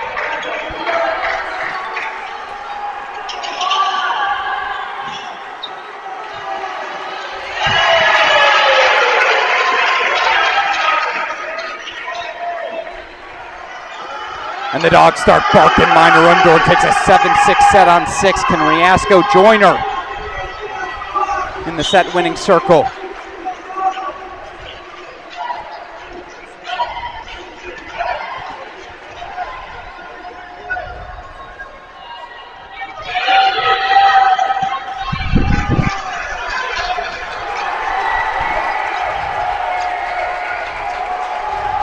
Deciding point coming up. It's a set point as well.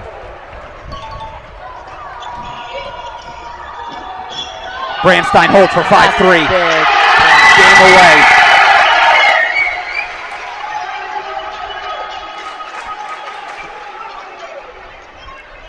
We'll bring court 4 bottom left. Again, we haven't shown it to you much. Anastasia Lapata in cruise control.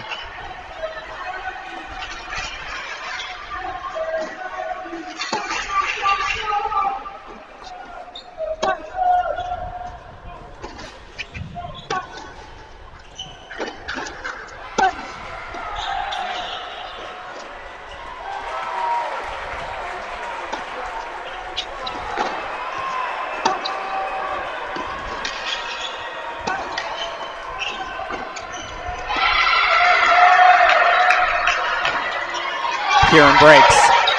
So the set is extended. Going to go over to Carson Branson. And again, we kind of have to live in the triple box right now. The reason for that, crunch time in a bunch of different second sets. Gigi Grant's going to be serving for it on 5. In fact, is actively serving it for it on 5.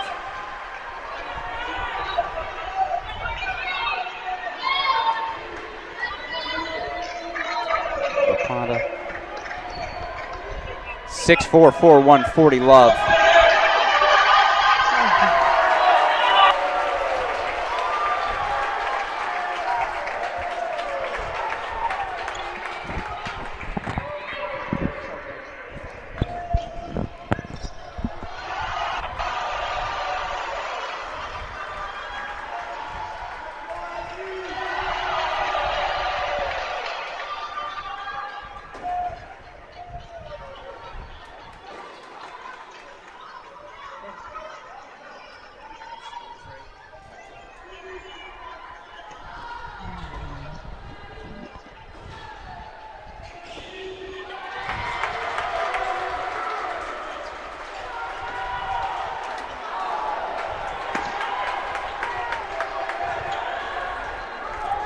All here again. Lapata 6'4", 5'1" lead.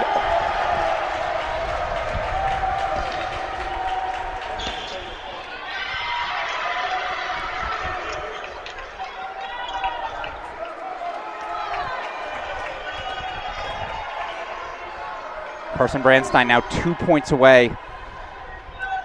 Grant serving forward 5-4, 30 all. Again, apologies, scoreboard's off. Thunderstorms tonight. Decided to mess with our technology rhythm, but we still got fantastic tennis to show you. Oh, so that's a big hold for Mary on court 1.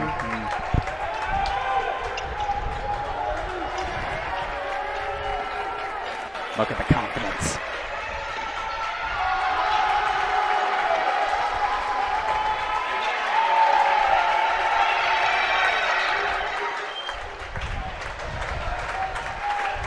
Perez also has.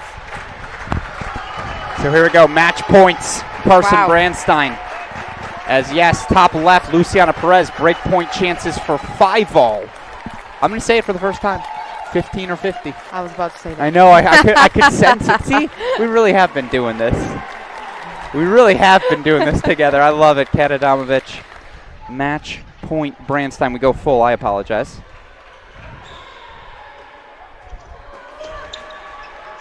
First one fought off. That's a nice first serve. 5-5 on court 5. Luciana Perez breaks. That's massive. That is. Because now, again, A&M can close this out in straight sets. Riasco going to have another chance to serve for it at a minimum.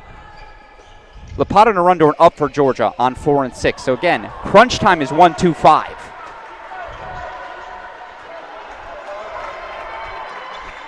Now it's the time where Texas A&M needs to slow it down. Do not rush anything. Stay composed. Don't change anything. Play 1 point at a time.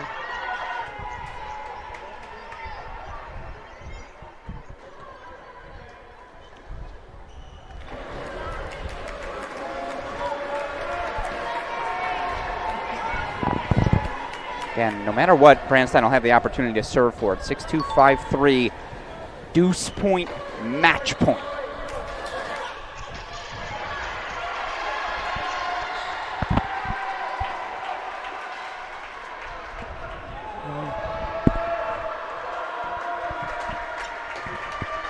Mel Riasco set points for Georgia on 3. As that sails on Brandstein, so I think she missed 3 returns. yeah, escape. It's an escape for sure. By the way, we got to go over to court number 4 now. Look at this. This scoreboard incorrect. Anastasia Lapata, 6'4", 5'1", 30 all. Perez is at 5 all, but Gigi Grant Love 30. Riasco's got set point on 3. We can try to race to it.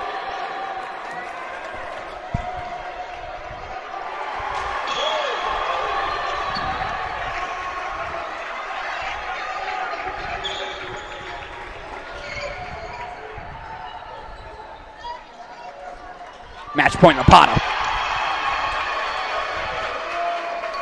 As we go full screen.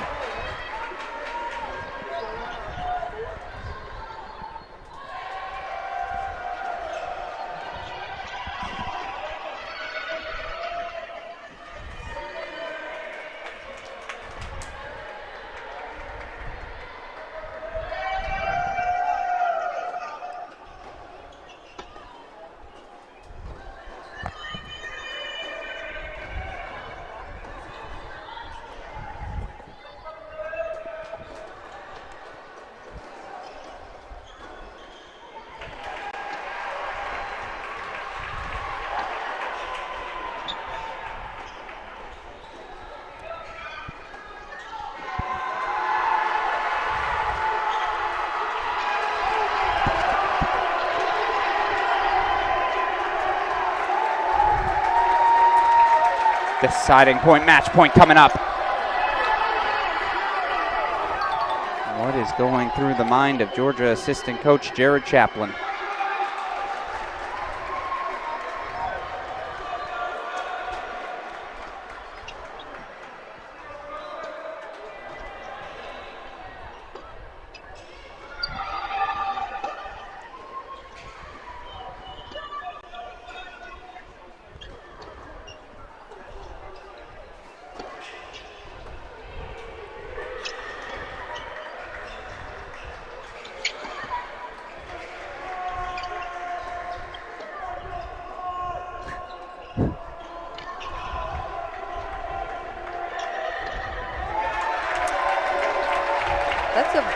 Can't help but smiles. They're going to call let after all of that effort. Meanwhile, we're going to go to a double box. Yes, yeah. Gigi breaking for 6-5. Mel Riasco forced a third on 3.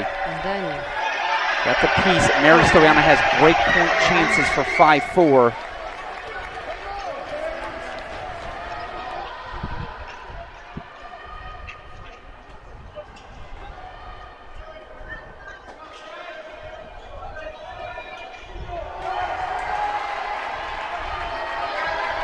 How about this? 40 all, court 1, deciding point.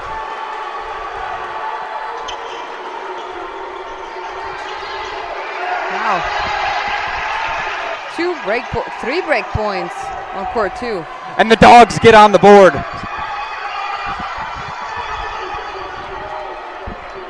6-4, 6-1. So impressive. Sophomore Anastasia Lapata made the most of it. What Kat Adamovich called the slowest indoor facility in all of college tennis. Anastasia Lapata, a fantastic week for the Dogs as we go split screen courts 1 and 2. It is a massive deciding point on 1.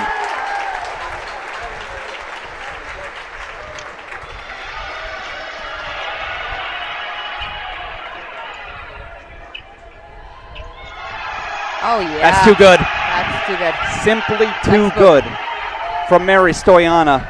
The word brave comes to mind. A brave second serve return. She'll serve for the match. Let's go full steam, Brandstein. 6-2, 5-4.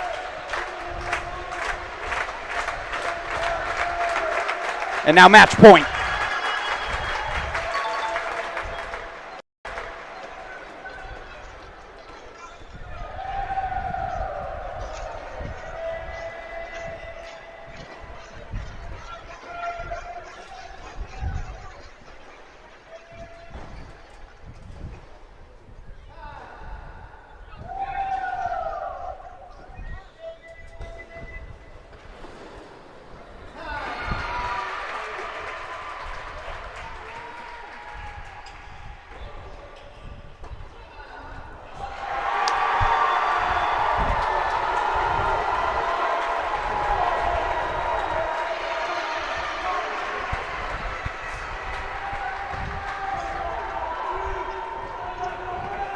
Not just yet.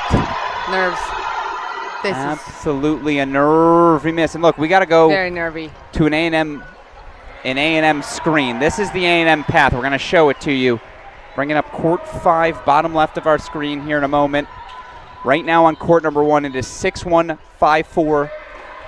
Mary Stoyana, the #1 player in the country, is serving for the match. But here's the path. 5 good minutes from the Aggies at 1, 2, and 5. Now 15 good minutes after Brandstein broke in serving for it. How many match points did Carson have? I think she just had 2. I think it was just 2, maybe 1. It wasn't 40 love, I can tell you that. Oh, it was. She had it on the return. Oh, she had it on the return too. She had 2 or 3. So I think so. 2 or 3, yeah. Maybe maybe. So there we go.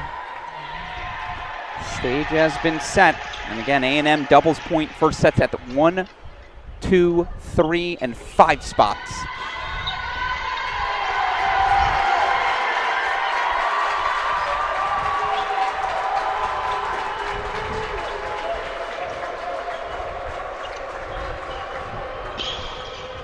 Oh, that's beautiful passing.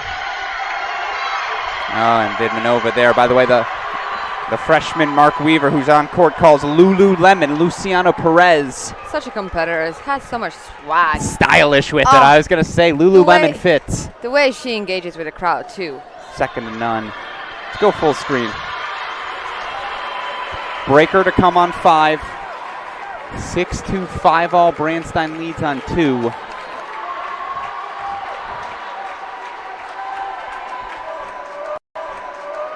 And here's Mary Stoyanov serving 6-1, 5-4, 15-all.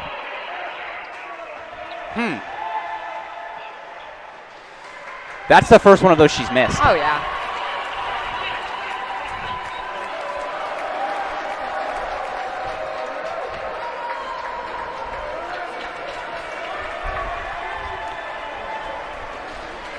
Dasha Vidmanova finds something special. Or can number 1 player in the country, Mary Stoyanov, put Texas A&M 2 points away? Again, closing up the match at this moment is one of the nerviest things you can experience. And quietly might be deja vu for Stoyanov. Because Mary Stoyanov, remember, she was up 5-1 in the third in Athens on Vidmanova. Had she closed that match out, A&M knocks out the Dogs.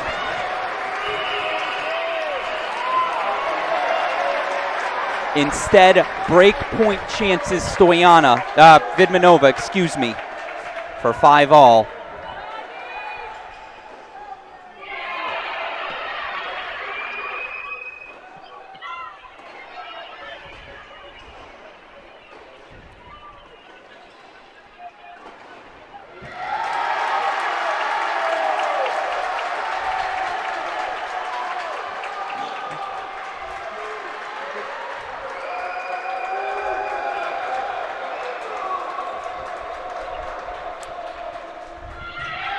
Freshman Fanov, 2 more to come here.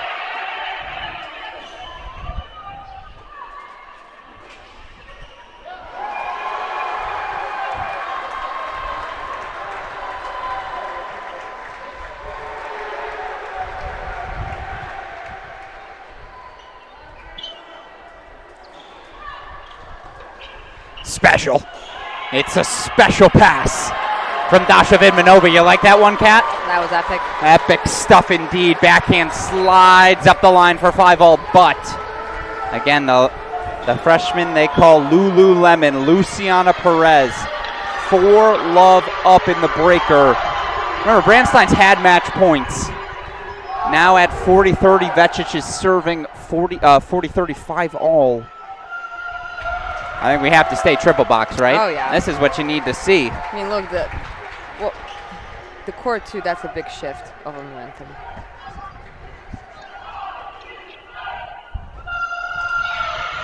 Five loves Perez. You know, let's go full screen.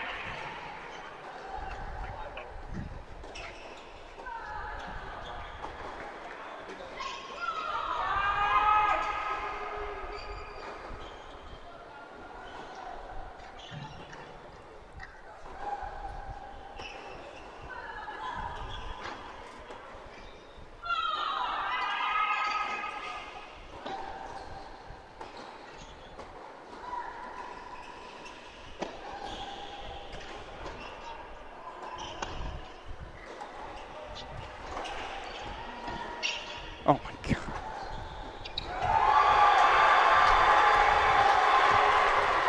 I mean, she missed the easiest shot on the rally. Still, the willingness to be brave of freshman Luciana Perez. 5-1 lead as you hear some dog barks in the background. From 5-4 down, Vecic holds for 6-5. Remember, big hold. I apologize. Gigi served for this set at 5-4. She served for this set at 6-5. She is now 2 points away from just a 4th loss on the season. You want to beat a higher ranked team, right? You got to beat them at their best. We saw Georgia do that to Pepperdine yesterday. Yeah, exactly. Winning at the 1 and 3 spots. Today, we saw that with TCU as well. Yes. Today. Yeah, absolutely. Absolutely. Beating Elliott Spizzeri at 1. You're not going to win a national championship without some sort of out-of-body win, right? Not that this is out of character for Luciana Perez, but here we go. Nicole is getting hot again. No, that's again. Court 3. It's just the question is, was it too big of a deficit that Georgia built themselves? I don't know. Yeah, will be some sort of special performance. We'll see. Perez. If Dasha can hold here and maybe even split. Yeah, no. You know? They're fighting for dear lives. It's gotten real fun. And she's being more aggressive here on court 1.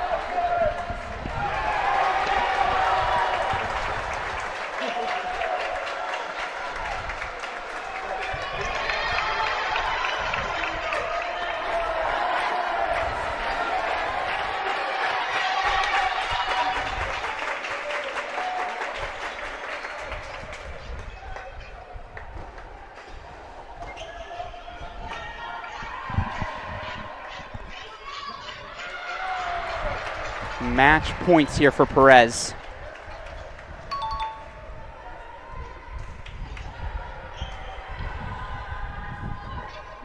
Yeah, not even a question.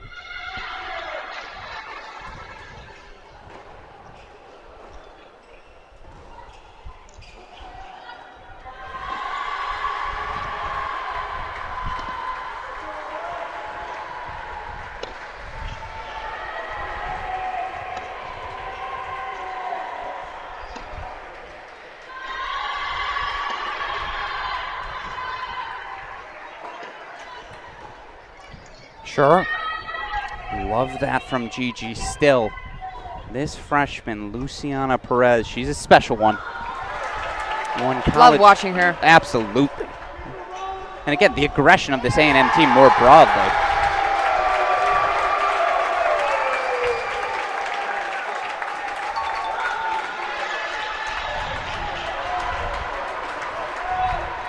Closed in style. The freshman Luciana Perez. Oh my God, was she excellent today. Oh my God. Aggies can see the finish line. 2-1 Perez. She was down 5-4 and 6-5 in this set. 2 breaks, a 6-2 breaker. Come on now. As we take us over to courts 1 and 2. And I apologize, changeover coming on, just out of the chair on 1. 6-5 Vidmanova leads. Meanwhile, Brandstein 5-6 serving 15-30.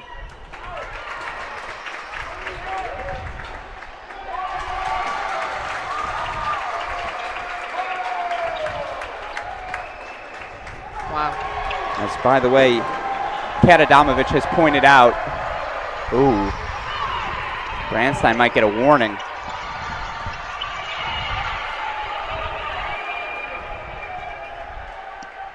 As you see, Vecic puts it away, and there you hear the thud. Apologies, it came closer to us here first in the booth. Now we have head coaches getting involved. Why not a point penalty there?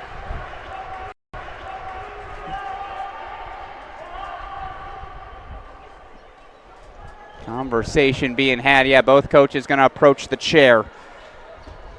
Carson Brandstein, a thunderous ball slapping into the back tarp. Is that going to be the set? Oh my God. That's the set. He changed his original call. Point, penalty, served up to Brandstein. It's a set for Georgia. Wow. 7-5 split. Okay, let's go full to court 1. Wow. And here we see again, referees make mistakes in a big key moment. Was it a mistake though? Should it have been? I defer to you. Do you think it should have been a penalty? She hit a curtain with her racket, right? Thunderously. Yes, like it wasn't just like a love but he tap. should have given her a penalty right away.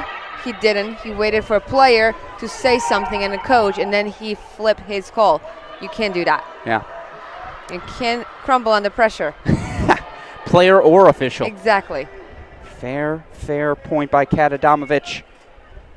And so just like that, Georgia, little jab back after A&M's Luciana Perez, so good in a 6-2, 7-6 win. And again, we have court 3. Yes. Texas A&M up 3-0. Absolutely. And here, Mary Stoyanov serving 5-6, 30 love, 6-30 love. We might have a tiebreak here. Big time for him.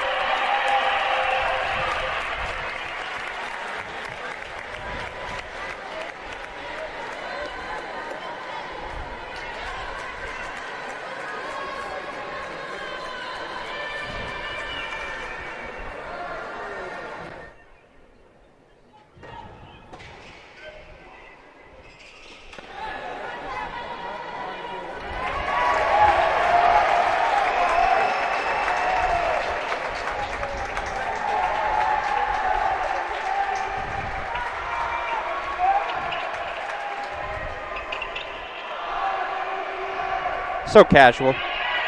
So let's go to a breaker. First to 7, win by 2. Number 1 in the country, Mary Stoyana. It's a top 10 battle. Stoyana and Vidmanova, again, earlier this year. From 5-1 down, Vidmanova flipped the script on Stoyana and ultimately clinching a 4-3 victory, I believe 7-6 in the third for the Dogs in Athens. But from the start of this indoor session, I should say, everything was nervous outside, but the moment we moved indoors, the weapons of the Aggies separated themselves. Yeah, I absolutely agree with you. And it's a credit to head coach Mark Weaver. These Aggies do not have an indoor facility on campus, and yet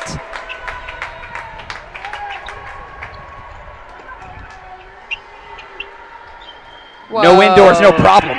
As Stoyana, passing shot for one love.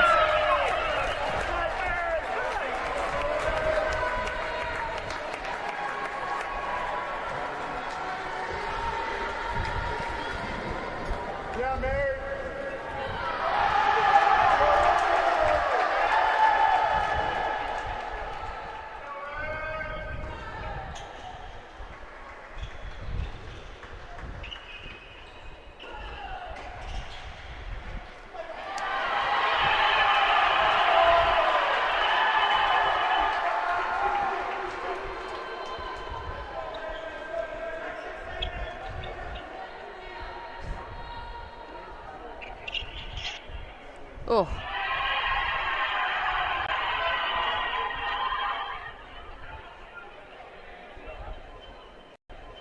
And remember, yeah, to your point, Branstein had 4 match points on court number 2. So there's a world right now where it could be 3-1 Aggies, and this breaker would be for the national championship. Instead, Carson Branstein taking a point penalty after a slap of the back fence. So we play on. Can Georgia mount a comeback, or can A&M make a first national championship push?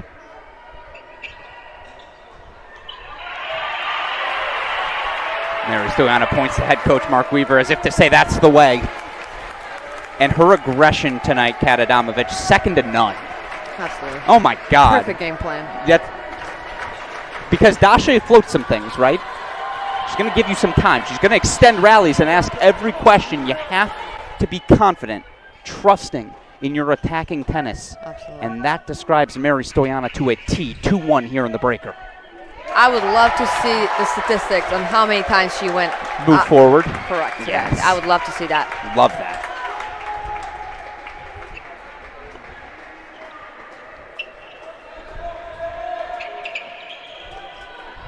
Do we have a medical timeout on court 3? It's been a while. Medical timeout on court 3 from El Riasco as she trails 3-love in the third. Good eye by you, Kat Adamovich, as our eagle eye looks at Georgia women's tennis head coach Drake Bernstein. First year on the job, you make an NCAA final. I think that's pretty good, right? Pretty solid, if you ask me. And Stoyana, 3-1 lead here.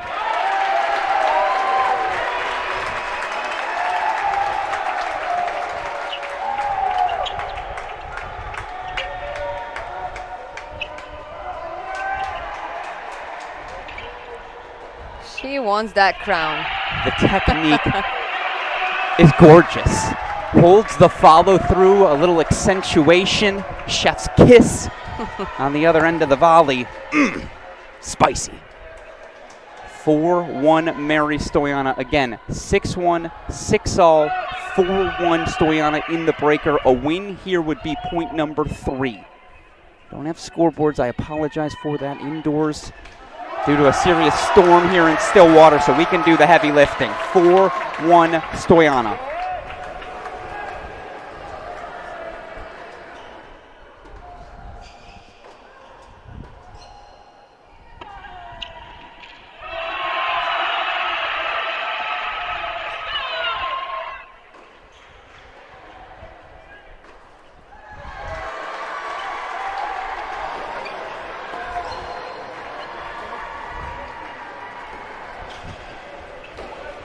Five-1 Stoyana on the turn. Correction by us, Kat.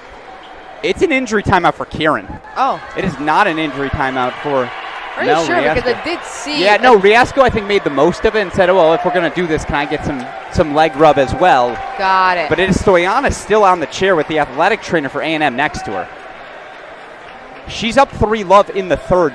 That right now is looking like the 4th point for A&M in a potential Aggie National Championship push, but not if there's an injury involved. That's a wrinkle. I wonder if it's cramping. Yeah, because it is humid. You sweat a lot. You lose a lot of liquid.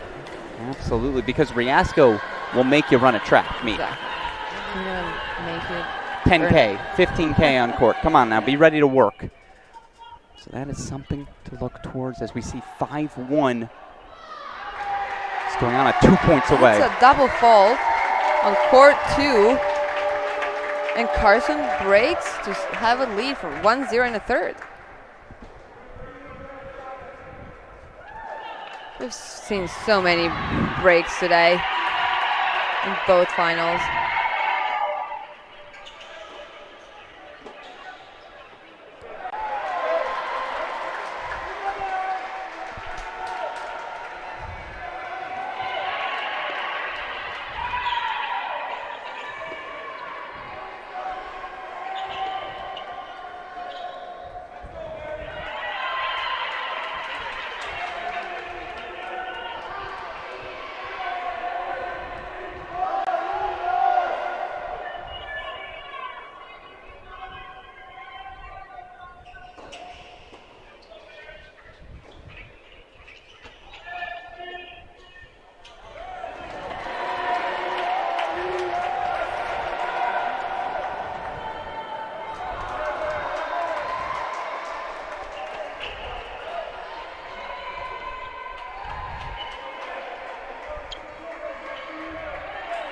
Yeah, slice floated on her.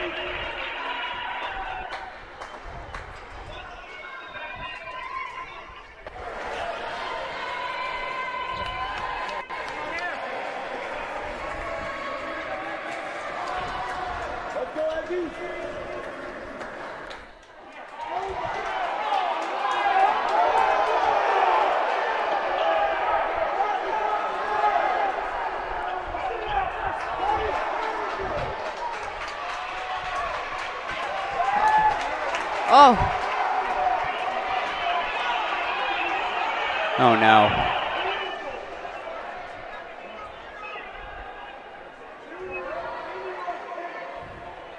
Wow. Okay. Did they award the letter? No, I think not. Not.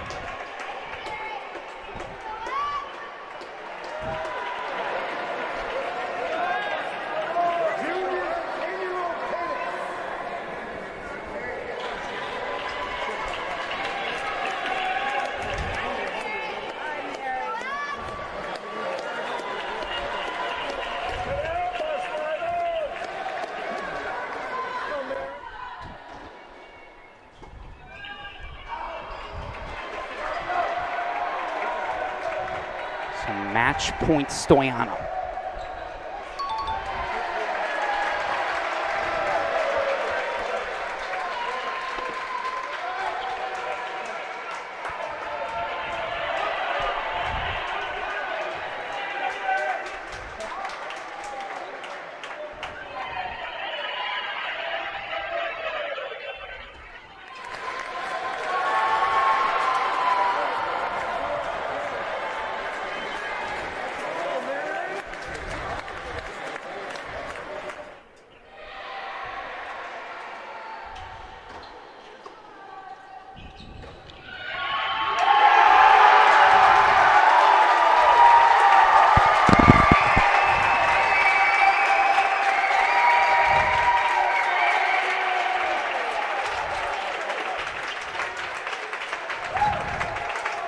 Stoyana puts the Aggies a point away. What a performance from the #1 player in the country. The aggressor from the start. Texas A&M 3-1 overall, and we got clarification. It's a nosebleed. A nosebleed for Nicole Kieran on 3 that just won't stop. So a 3-1 Texas A&M lead.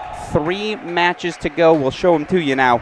And that's a little bit unlucky because she was on fire. She was getting hot. And now this, it was almost over 5-minute break. Let's see how she responds to this. So it's 2 and 3 both in play. We'll check in on court number 6 as well, where Jeanette Morales down a set, but up 4-1.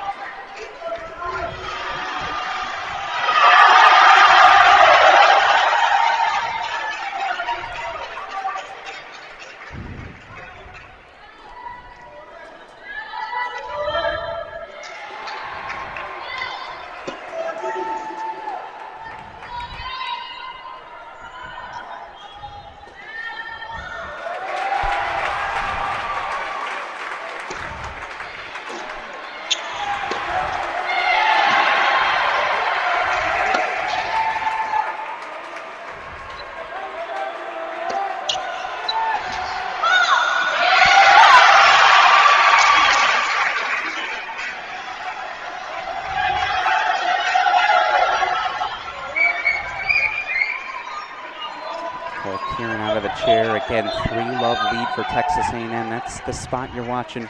Oh no, Brandstein's up 2-love, love 30 as well. Excuse me.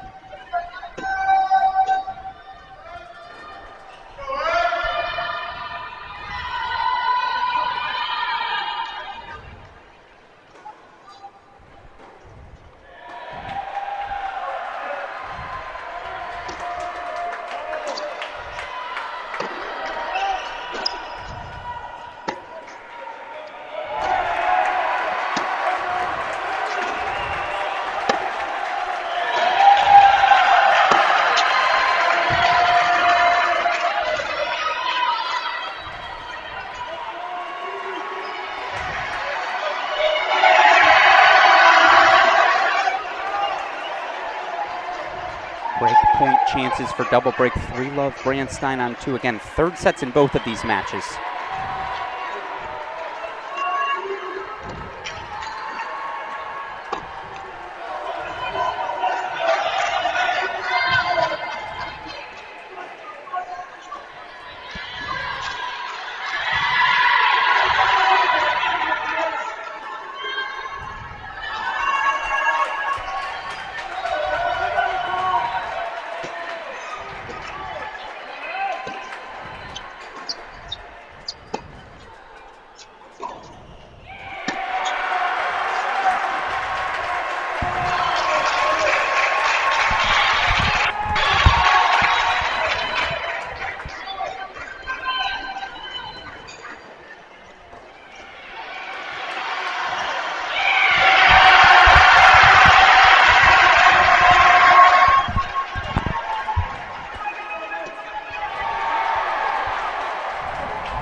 Love on 2. I apologize. Full screen here with 3 breakpoint chances for Riasco.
Nice play as we, overhead into the net. I thought that one would go over. That's on me. But here's a set point for Morales. Make it third sets everywhere. Why not?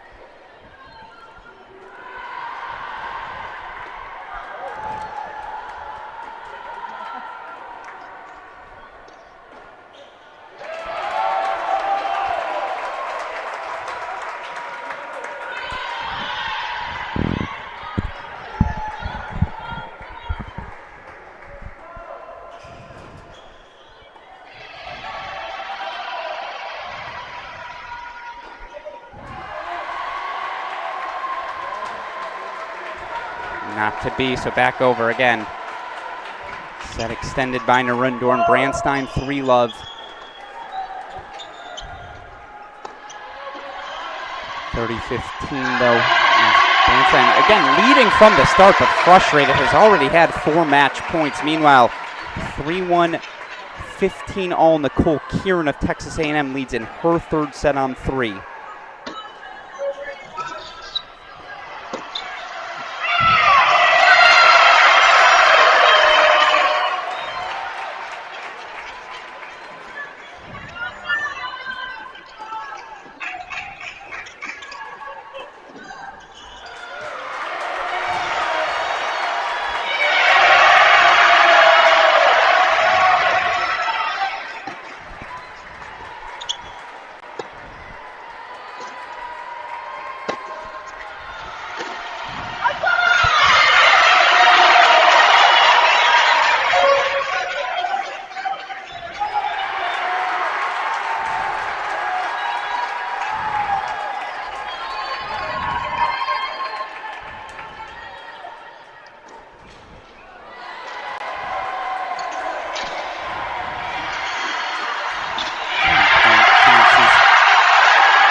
Still 30-40 on the right side of your screen. A break for Nicole Kieran. It will be 4-1 double break A&M. Meanwhile, 3-love, 40-30. 3rd set on 2. A&M leads.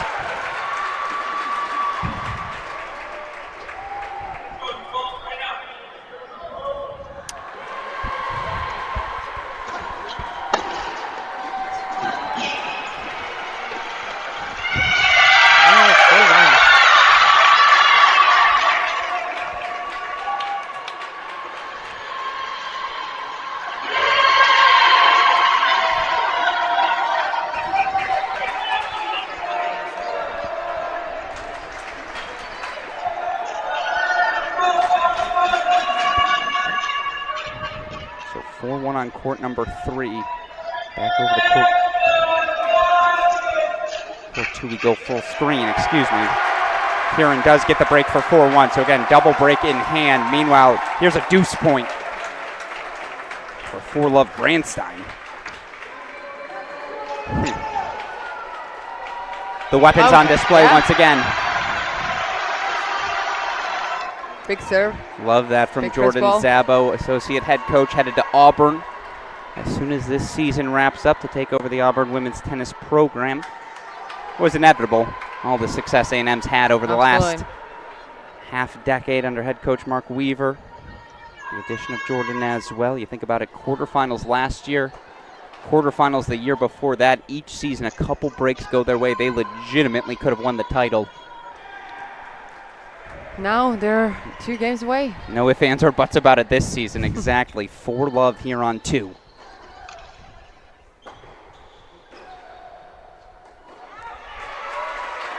As here's what we're going to do quickly.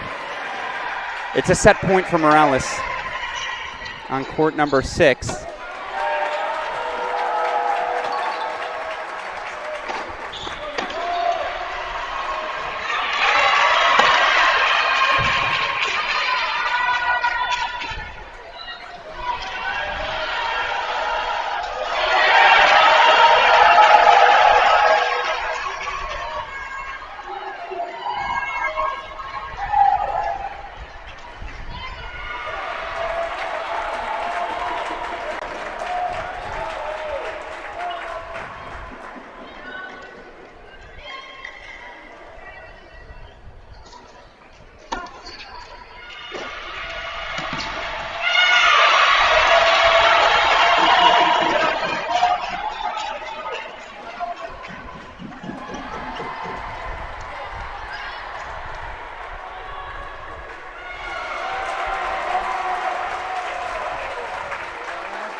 set points fought off by Narundo. In all due respect, I think we got to go over to court number 3 full screen.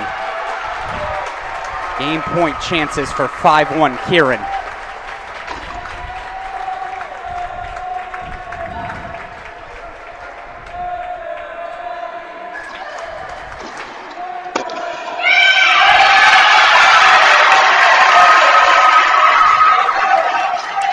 And that's 5-1. McCoy's gonna return for the match for the champion.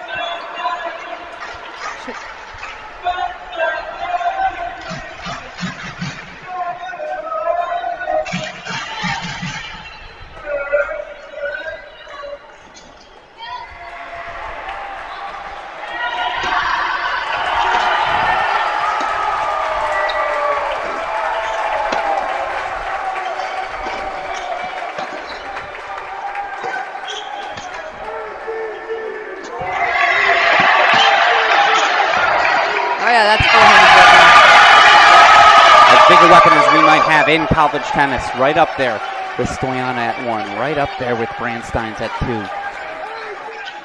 What a luxury it is to have sophomore Nicole Kieran at 3. Was the #1 singles player for a quarterfinalist Texas team last year. Transfers over to College Station, has fit like a hand in a glove.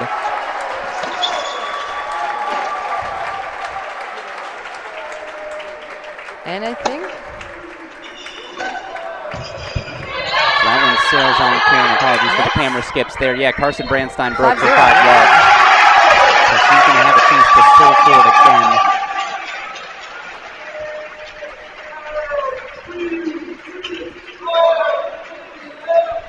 What a season, what a story.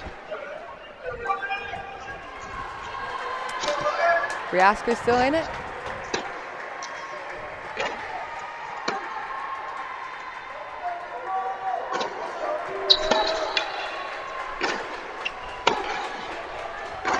Yeah, she keeps sending play.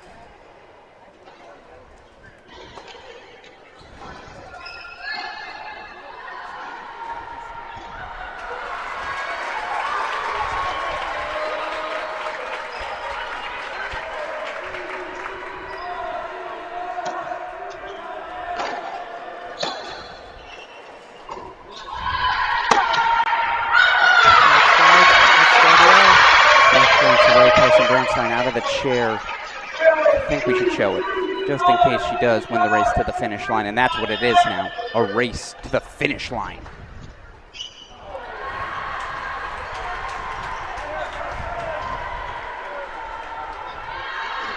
Just the second time in program history the Aggies have made the final. The last, of course, 2013, dramatic 4-3 loss to Stanford.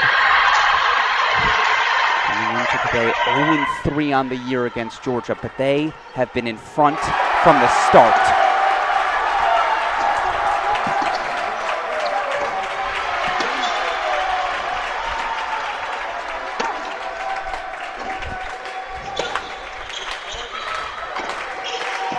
An aggression like that is why.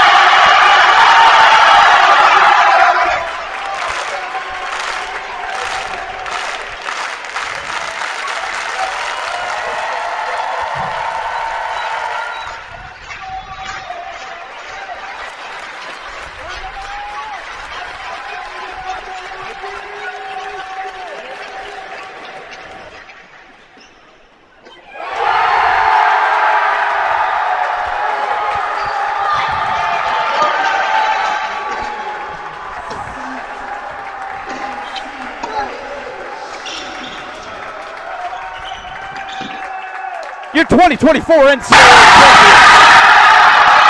the Texas A&M Aggies, number 13 overall seeds when the draw comes out. number one when it all ends. A first championship in program history for Mark Weaver and the Aggies. And the moment, Kat Adamovich, the moment Carson Branstein decided, hey, I'm coming back to school. The moment that happened, you knew this might happen. They became the best team in the country. 4-1 Aggies. Your reaction, Kat? This was impressive, the way they showed up. Outdoor, indoor. I mean, like you said, they don't even have an indoor facility, right? They were probably just waiting. And look at it. They doubles moved from outdoor to indoor. They showed up, high energy, and that's what they did. They were a more aggressive team from 1 through 6, and they took it. So impressive. And right now, college tennis, it runs through the state of Texas. TCU, 4-3 winners earlier today over the Longhorns, and now your Texas A&M Aggies, 2024 national champions. That was very impressive performance by Texas A&M. Absolutely. And by the way, a tip of the cap to this Georgia Bulldogs team. Absolutely. You have to do it. First season. Year under head coach Drake Bernstein. Of course, brings over associate head coach Jared Chaplin. And look, for a first year with a new coaching staff, yeah, Drake was the associate head coach last year, but still, to reach a national final, it's a foundation-setting season. Here's why for Georgia. Vidmanova comes back. Vecic can come back.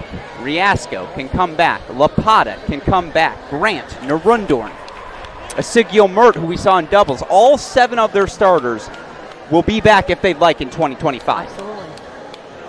The future exactly is bright. The table is set for a really fun run here. Now, semifinals last year, finals this year. There's only one step left to take for this Georgia team. But the story today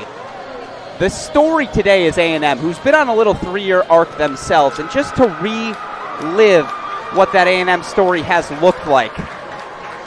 Aggies 2 years ago, as good as any team in the country going into NCAAs. I think they had 1 loss, 4-3, round of 16, national indoors to Cal.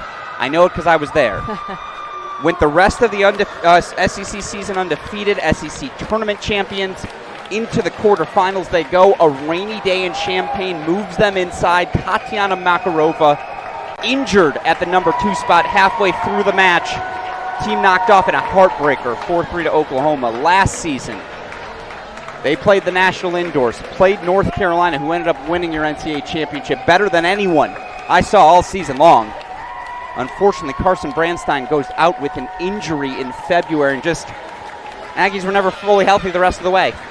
Knocked out in the quarterfinals by Stanford. But this year, Kat Adamovich, after a disastrous month of January, a January that saw them, I believe, lose a match at San Diego, as well as a match to Stanford, 1-2 at the national indoors as well. And they get him with the water dump. Jordan Zabo, of course, announcing a few weeks ago he's headed to Auburn next season. The last dance is complete. National champions. They knock out UNC in the round of 16. They knock out Virginia in the quarterfinals. Tennessee last night, and then tonight, after going 0-3 during the regular season, knock out the Georgia Bulldogs 4-1. Run at this NCAAs. Your 2024 national champions. Now all that's left to do is to hand out the most outstanding trophy, and I think we know what direction that's headed. Whoever wins number 1 gets it, right? I would be shocked if that trophy was given to anyone other than Mary Stoyana. And by the way, again, to win this tournament indoors, when there's no indoor facility on the campus of Texas A&M, another wrinkle thrown into their season, and they said, we're fine. We don't care. Welcome back in, everyone, to our broadcast booth here at the 2024 NCAA Tennis Championships. Alex Gruskin here. Joining me is, we saved the best for last, our national championship winning head coach. It's Texas A&M women's tennis coach Mark Weaver. Coach, first of all, congratulations to you and the Aggies on a job well done. Talk me through, first and foremost, what these last 30 minutes have been like getting to celebrate. Yeah, it's been a wild ride. I don't know that the reality's quite set in here. So, just so much excitement right now. Just seeing our girls so excited, dancing around, celebrating, that's all you need to see. So, I can only imagine. Yeah. No, exactly. Well, I asked Mary this question. I want to ask you as well. First 20 minutes of doubles outdoors, quietly, your team was down breaks on a couple of courts. I'm curious what you guys addressed in that rain delay timeout instance and why you think you were able to come out so hot to start inside. Well, we played a little tentative, I felt like, in the doubles. I'm not quite sure what it was when we were outside when we started. Just seemed a little tentative out there. And, the match yesterday against Tennessee was the type of doubles we wanted to play, real aggressive, taking our shots. And once we moved indoors, I think just the electricity of the fans and the indoors, we just kind of came out all-out blitz, and everything kind of just went our way. It just seems like every ball we were going after, and just making every shot, and just that momentum kind of grew. The crowd really got into it, and before you knew it, we made some quick turns at all three positions. We just really came out on fire. Yeah, the rain delay actually helped us there. So I think we were just able to kind of settle in and play our type of doubles we want to play. Yeah, absolutely. And then again, you get a 1-love lead going up against a team that, look, it was your fourth match of the year. Second one, I believe, that you guys will end up playing inside. I just thought the aggression your team played with from the start. Mary at 1, I mean, to do that to Dasha in a first set, but it was everywhere. I thought Lulu on 5. Obviously, you had Jeanette fighting her tail off to extend the set on 6. Just talk me through to see your team show this level indoors, given, again, no indoor facility at Texas A&M. Was it a little surprising, or is that what you kind of expected to see, and what do you credit that performance? Well, it's kind of crazy. If anybody knows me, no one's whined about playing indoors more than I have. We've had some heartbreaking losses indoors, and just kind of thinking through the matchups, I actually thought it was going to help us to move indoors today. I just felt like if we played our type of games, our type of tennis, I felt like we'd be rewarded more in the indoor environment. So, it's pretty crazy that it's been our kryptonite over the years, and to get our first national title indoors, it's you can't make that up. It's a fitting bit of poetry. Walt Whitman is sitting somewhere smiling. There's no doubt about that. Well, again, I want to ask you about your number one player in the country, because you've been around so many great players during your career at Texas A&M, and yet tonight, to watch Mary play that aggressively against the Dasha Vidmanova, who asks every question of you. What's it been like being around her? Not just this season, by the way, but 2 years in a row. She's been top 2 or better in the country. What does that do for your team? What'd you see from her tonight?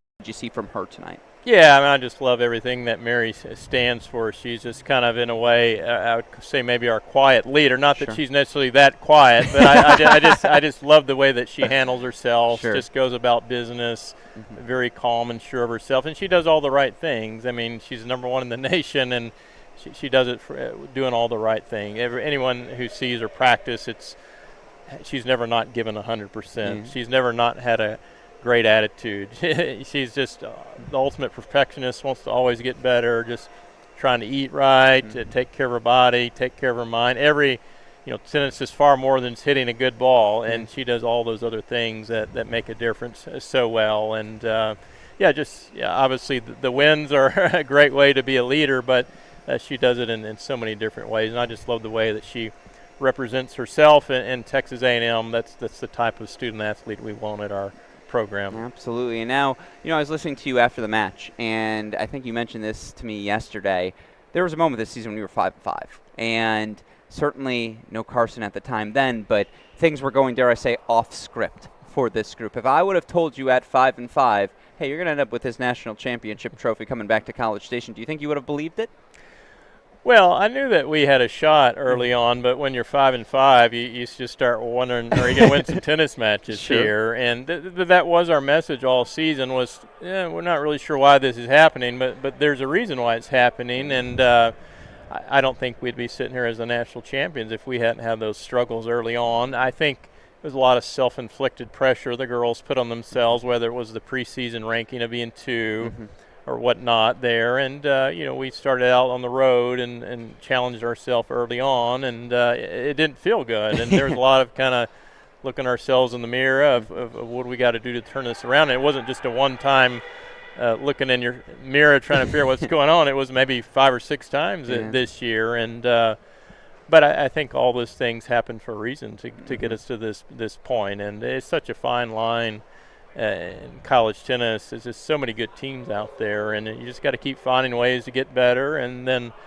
we were headed in the right direction. I felt like for most of the season it was always kind of a little setback, but once we got to at a very high level, once SEC season kicked in and then we were able to add Carson in, it was just kind of the icing on the cake of, hey, I think we're the best team in the nation. Actually, I know that we are. If we do if we can just start clicking, and we just fortunately started really clicking. First match of the NCAA tournament. I think that Oklahoma match was, yep, we're there. and then the North Carolina was just kind of even more reaffirming. Just everything kind of just really lined up, and we just really caught fire there once the NCAA tournament started. Yeah, and it was so impressive. Well, my last 2 questions for you. You mentioned catching fire. That may have been the case this final month, but anyone who's followed your program closely knows this has been a build-up over time. And if you want to go all the way back to the 2013 final that you all made, fine, we can do that. But I prefer to look in the 2020s. And I mentioned this again with you last night. You know, that 22 quarterfinal, you guys had 1 loss entering the final site. And if that match is outdoors, who knows what. Actually, maybe we don't have to say that anymore because the trophy's coming home. But 23 last year. Again, Carson gets injured in February. To go through that sort of run, to have all these events, all this different build-up, and now to have this trophy coming home, what does that mean to you in this program? Yeah, it just means so much because we've been so close. The 2013, even though I wasn't the head coach there, that was a tough one to get over. It really hurt, really stung. We had a lot of chances there in a 4-3 loss, and you just don't know if you're ever going to really get back in that national title match. The last 2 years, I thought we were right there. I truly believed we could be in the finals, and play Oklahoma indoors a couple years ago. Carson gets hurt last year, and it's just like you kind of start doubting well, it was just not meant to be. And just to finally get across the finish line this year, reality hasn't quite fully set in. But like you said, it's just been a process in the making. You just don't go from nowhere and all of a sudden win a national title. It's just kind of been a building. And we got there this year. Absolutely. Well, again, I heard someone in the crowd call you Mark Dreamweaver, and I really like that. I might steal that nickname moving forward. This is the most important question I will ask you. Who gets custody of this tonight? Is it you? Is it the team? Where does the trophy go next? I think I'm protecting this tonight. I think I might just snuggle it with it tonight. Put in a little Netflix movie and snuggle with the NCAA trophy there. That sounds like a dream Sunday night because both of us have to be back tomorrow for the start of individuals. Exactly right. And so absolutely, we'll get some rest, maybe enjoy a cold one. Well-deserved. Again, head coach Mark Weaver, congratulations to you on the Aggies, a well-deserved national championship. Thanks so much. Much appreciated.